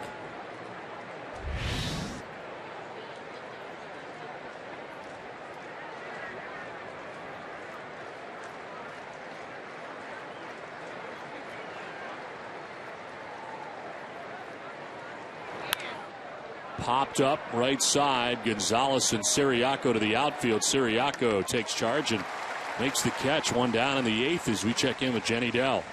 Don, on Sunday, August 5th, the Red Sox are hosting a picnic in the park. In 2009, American Idol winner Chris Allen will be performing at this one-of-a-kind experience at Fenway Park. It's just a cool thing where families get to come out, and they're probably going to be more excited about meeting the Red Sox players, and the Red Sox families are going to be out here. So it's just going to be a good time, I feel like. As mentioned, in addition to Chris's performance, the picnic in the park will showcase a 45-minute autograph session with Red Sox players, a barbecue dinner on Fenway's famous outfield, and a live auction. For more information, visit redsox.com/picnic. Don, proceeds of this charitable fundraiser benefit the Red Sox Foundation's Red Sox Scholars and RBI programs. All right, Jenny, thank you very much. Jerry, you and I both got to meet Chris Allen before the game. Yeah, I remember him as the American Idol winner in 2009. I know you're a big fan of the show. Swing and a miss, and it's 0-2. There's always a chance for you, Don. You know, you never know. You should go to one of the tryouts, and you never know what can happen. Start him. Have you really heard me sing before? No, I have not. No, then there really isn't a chance for that to happen.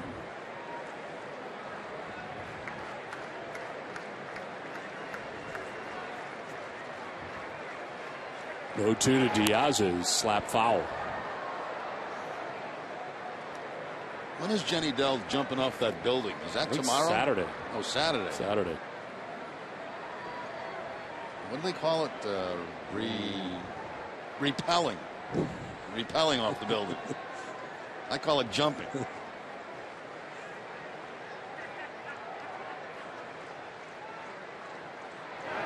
No 2, chopped to first. It's handled by Gonzalez to the bag for out number 2. Well, tonight, following our Red Sox coverage, join Dale Arnold for Ness and Daily, presented by Sunlight Financial. We'll have the very latest on the Patriots contract talks with Wes Welker. Celtics Summer League highlights, plus Liverpool arrives in Boston for next week's football at Fenway. All this and much more on Ness and Daily tonight, following our Red Sox coverage only on Nesson. 2 outs in the 8th inning. Kevin Youkilis has had quite a night in his return. He is 3 for 3, a single, a double, and then another double. He has scored the only White Sox run.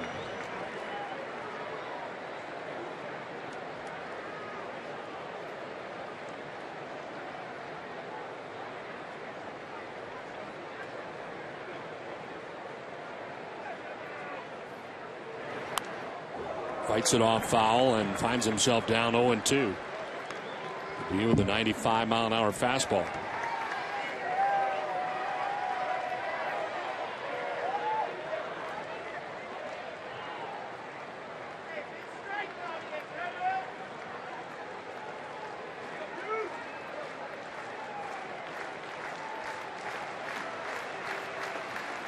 Swing and a miss. Youkilis strikes out. It was a fastball up. We head for the bottom of the 8th with the game tied 1-1.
One into the last half of the 8th inning. Last verse from Sweet Caroline to wrap it up.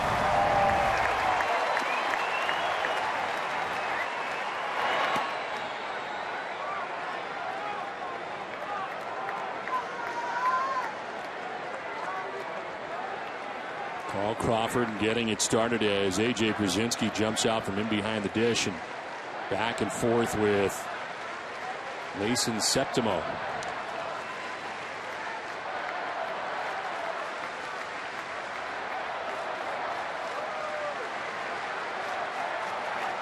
Septimo was able to get Ellsbury to end the 7th, back out there for the 8th, at least to start it. And he misses to Crawford, 2-0.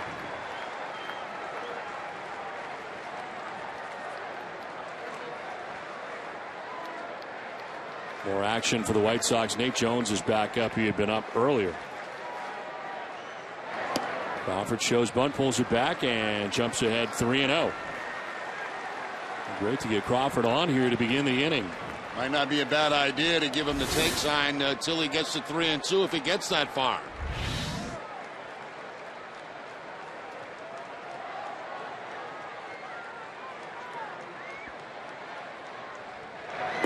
Takes the strike, and it's 3-1. Red Sox have their closer up and starting to warm.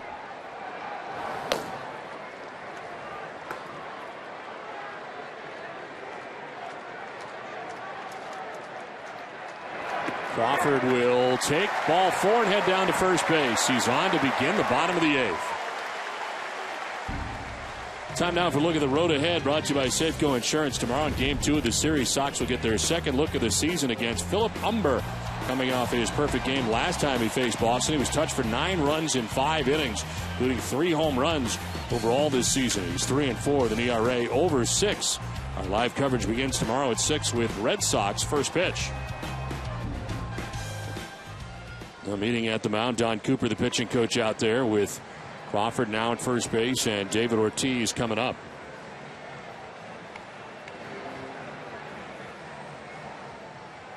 Actress Melissa McCarthy is in the house tonight. Of course, Mike and Molly hit CBS show. That's a great show. You watch that, Don? You know I don't. Oh, it's really funny. It's a good show. She was on Saturday Night Live Saturday. I'm told it was a repeat, but it was great on Saturday night. Been in many movies, very funny. And I absolutely, it comes on after 2.5 Men, which I don't like as much as I used to because Charlie's not on it anymore. You're not an Ashton Kutcher guy? But then comes Mike and Molly, and that's a great show. You are Charlie Sheen all the way. I love Charlie. And when Charlie left, you left. Carl Crawford at first base. David Ortiz, the batter.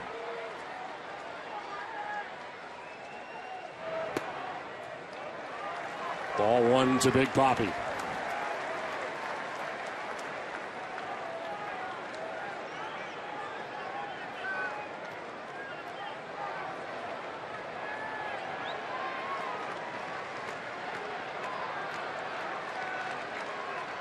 Throw to first, and Crawford back to the bag.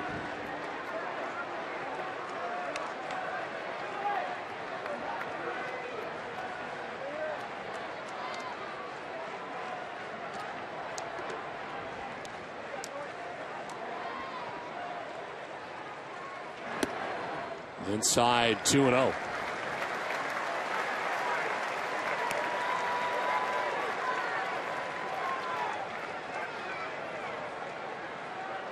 Ventura questioning where that last pitch was. Was it low? He's not getting an answer from Laz. Laz is not going to look in his direction. This is fouled back.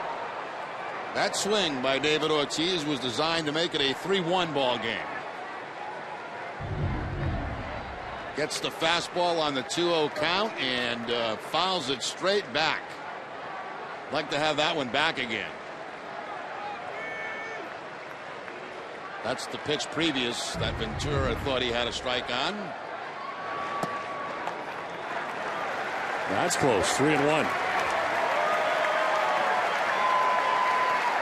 David in a good spot here.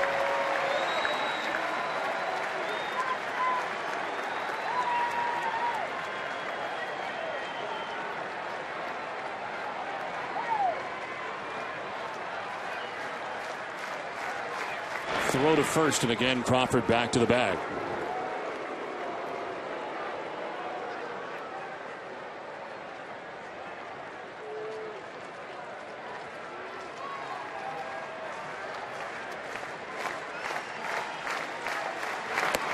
Ball 4. Ortiz will take the walk, and the first two have reached for the Red Sox in the 8th. Crawford into scoring position on the walk for Ortiz. Well, immediately following the game, stay with us for WB Mason Red Sox Extra Innings Live with TC, Peter, and Jenny. We'll have a breakdown of Aaron Cook's outing, including his take on tonight's performance. Plus, catch Bobby Valentine's thoughts on the series opener from the Fenway interview room. It's all coming up right after the game on WB Mason Red Sox Extra Innings Live. 2 on, nobody out. And Adrian Gonzalez coming up. He is 1 for 3. He drove in the only run the Red Sox have with his single to right field in the first inning. Now a chance to put him on top late in this game as he takes ball 1. Red Sox have been patient with Septimo, and it's worked out so far here in the 8th. Outfield very, very deep for the White Sox all the way around.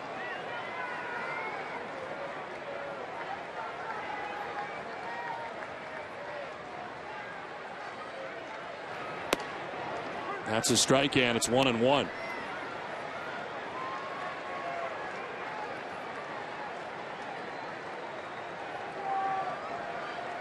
Starter tonight for the White Sox, still an Axelrod. 6 2/3, gave up just 1 run. Septimo has been in ever since. That'll be ball 2, 2-1. And operating from 92 to 94 with his fastball.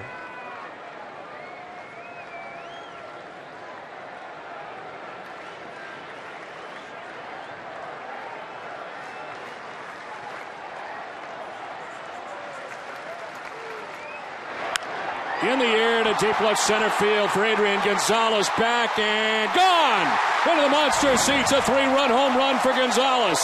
The Red Sox take a 4-1 lead with 1 swing of the bat for Adrian.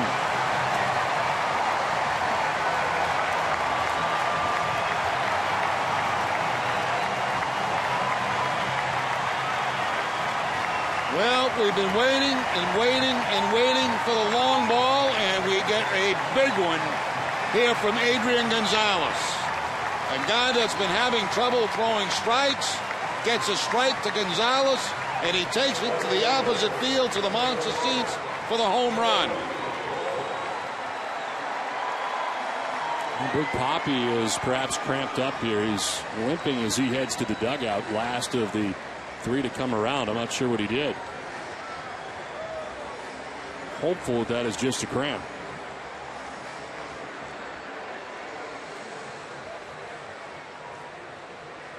Robin Ventura out to get Septimo, who had walked the first 2, gives up a big 3-run home run, and the complexion of this one has changed in a hurry. Red Sox have a 4-1 lead from Fenway.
see if we can see anything here with David Ortiz. He's going hard around the second base bag and then seems to slow up after he hit the second base bag and he knew the ball was gone.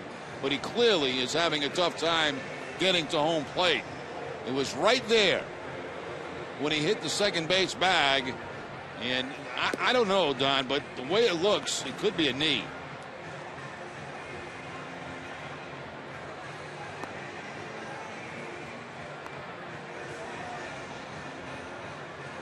As he heads down the runway, he looked very upset. And Bobby Valentine now had headed down to the clubhouse has returned.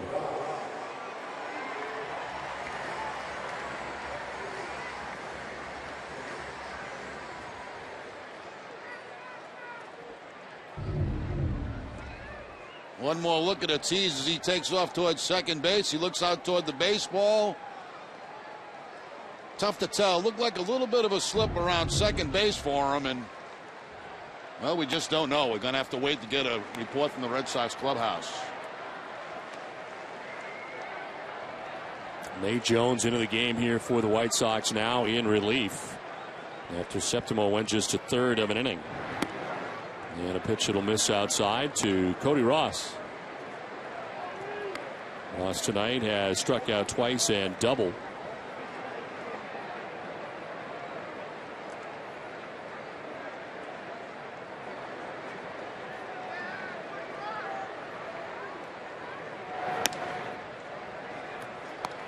Outside 3-0. Nate Jones, the new pitcher for the White Sox, his 35th appearance.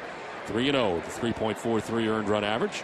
39 in the third innings. He's got 38 Ks. The opponent's hitting at 264 against the right-hander. Line into left center field. A base hit for Cody Ross. Ciedo over to play it. Ross with a wide turn, but he'll hold on with a single. Well, Cody Ross with the green light on the 3-0 count. He gets his fastball, gets it down the middle of the plate, and lines it hard into left center field for his second hit of the night. A double and a single. Beth Israel Deaconess Medical Center, the official hospital of the Boston Red Sox, is celebrating Fenway's centennial with 100 pitches for good health. Sign up for your daily health tip and then tell us what you do to stay healthy at NESN.com/BIDMC. You'll be entered to win a NESN Healthy Prize Pack. Pitch will miss for ball one to Jared Saltalamacchia.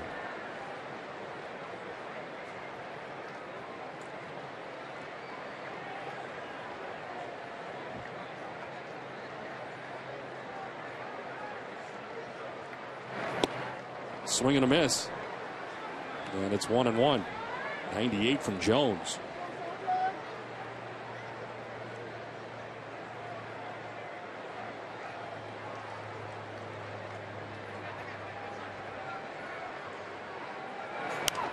This one sliced foul off to the left by Saltalamacchia, who's 0 for 3 in the game tonight. He has struck out twice and fly to center. More action for the White Sox out in their pen. Right-hander is up. Jan Marinez is up in the pen.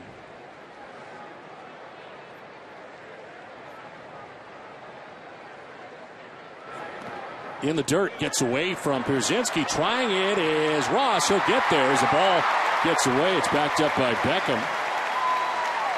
That would be a wild pitch. Now, it should be a wild pitch on Jones as the ball gets far enough away from Pierzynski where Cody Ross can get in the scoring position. Tries to snap off the slider that time. And it rolls up the first baseline. Good read there by Cody Ross, and no problem getting in a second.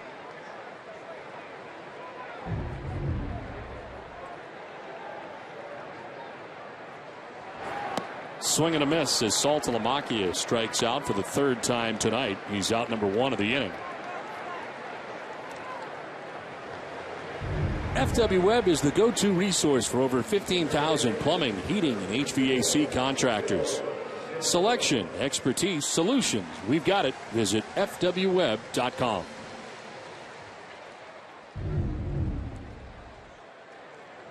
One out here in the eighth inning. Cody Ross at second base. Will Middlebrooks 0 for 3 in the game tonight. He's struck out on 2 occasions, grounded out to third base. Yankees and Jays remain tied 2-2. They're in the 8th in New York.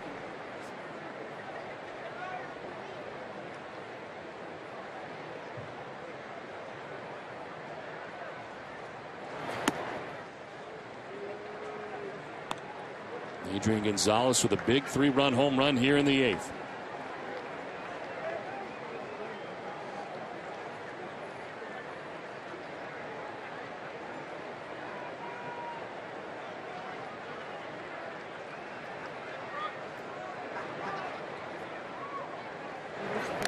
In the dirt, Pierzynski with a good pick on the backhand, 99 on that fastball that hits the dirt.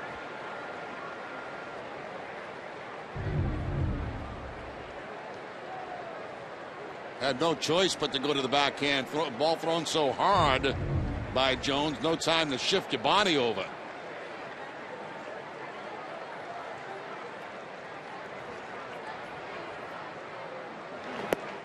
That's a strike, 3-1. Well, Vicente Padilla got the final out of the top of the 8th. This has been something we've seen before from Aceves, where he warms up and then sits down.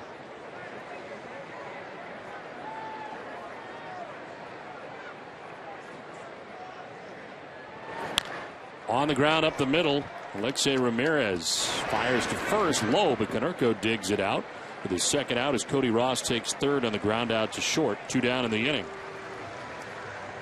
That'll take us to Mike Aviles. 0 for 4 night tonight for Will Middlebrooks. 0 for 3 for Aviles, although he hit the ball hard in the 5th inning. A line out to left field sharply. Caught by Diane Viciedo.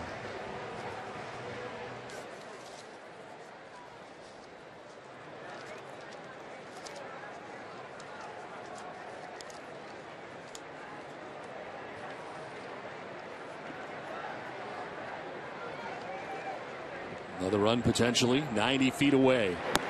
As ball 1-2, Aviles rides outside. The White Sox will have Dunn, Konerko, and Rios 3, 4, and 5 expected in the 9th inning. The heart of their order.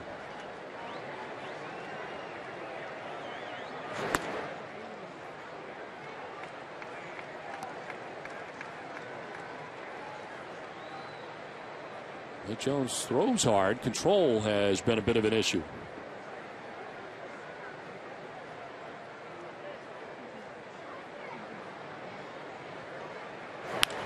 This is blooped into right field. It'll get in for a hit. Cody Ross will score, and the Red Sox take a 5-1 lead. So another insurance run, this one provided by Mike Aviles. He just bloops it into right field. Reached out on a 98-mile-an-hour fastball to get a piece into right. Well, the Red Sox get a run by giving Cody Ross the green light on a 3-0 count. He gets a base hit, gets to third, and then the base hit by Aviles will score him and give the Red Sox now the 5-1 lead. So Aviles at first, 2 down for Pedro Siriaco, who's had a very nice night after being held hitless in each of the last 2 games. He has 3 hits in 3 tries tonight. Here goes Aviles. The throw from Pierzynski will be not in time. Stolen base for Mike Aviles. Red Sox keep the pressure on. Number 10 on the season for Aviles. Kind of a slow delivery to home plate by Jones, and the Pierzynski had to rush it. The throw's going to be to the shortstop side of second base, and Aviles picks up the stolen base.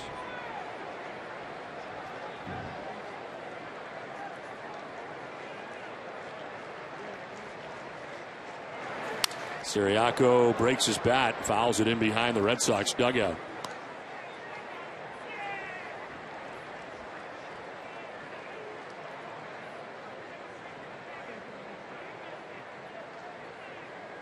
Aceves back up and throwing now.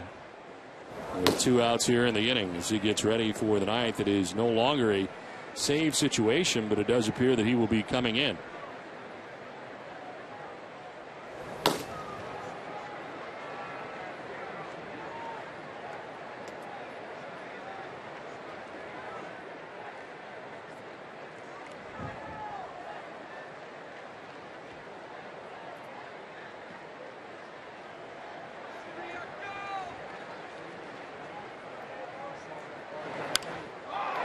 to center field. Diaza motoring in will make the catch. It ends the inning, but the damage done. Red Sox score 4 times and take a 5-1 lead.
Half of the 9th inning, a big bottom of the 8th for the Red Sox. They score 4 times.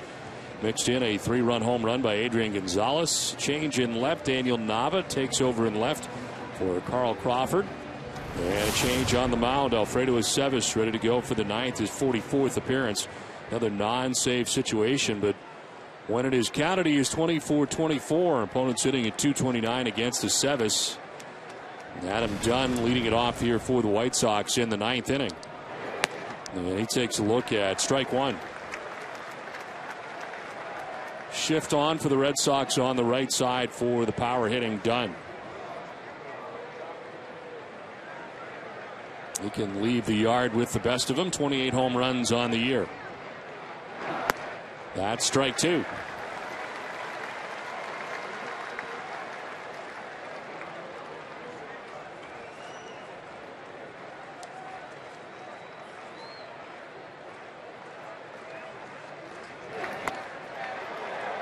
Too far in, 1-2.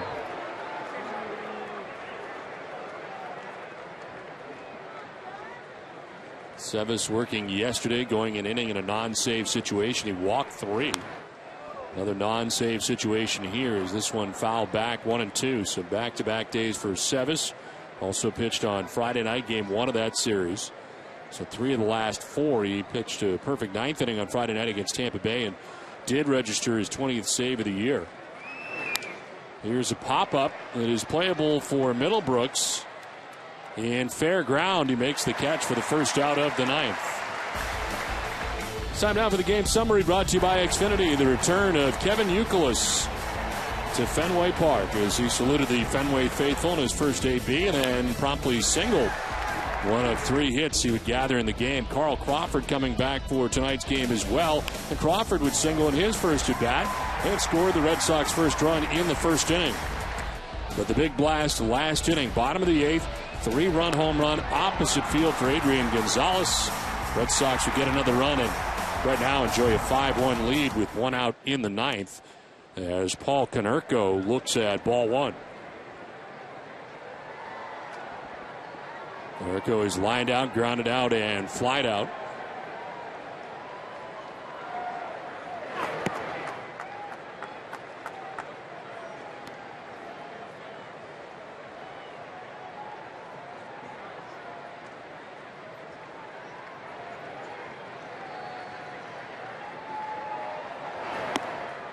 in there for a strike, and it's 2-1.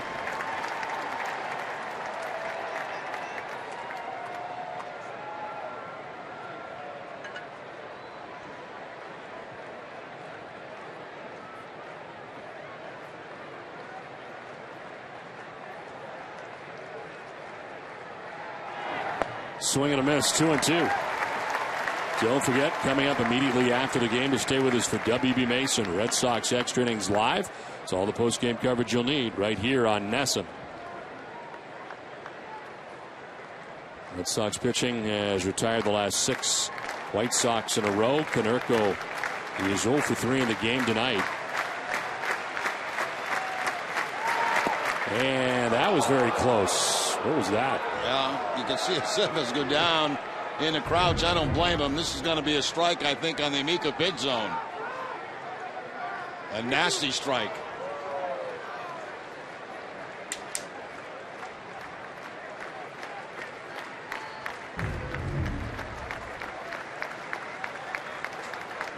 So back to work is Aceves with a 3-2.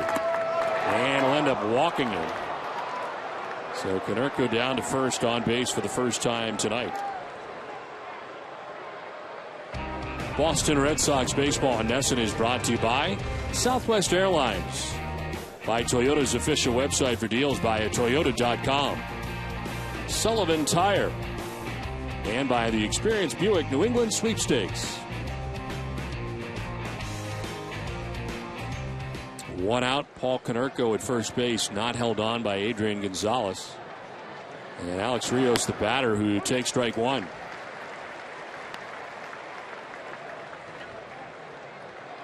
Rios 0 for 3, fly to center, grounded out and fly to right.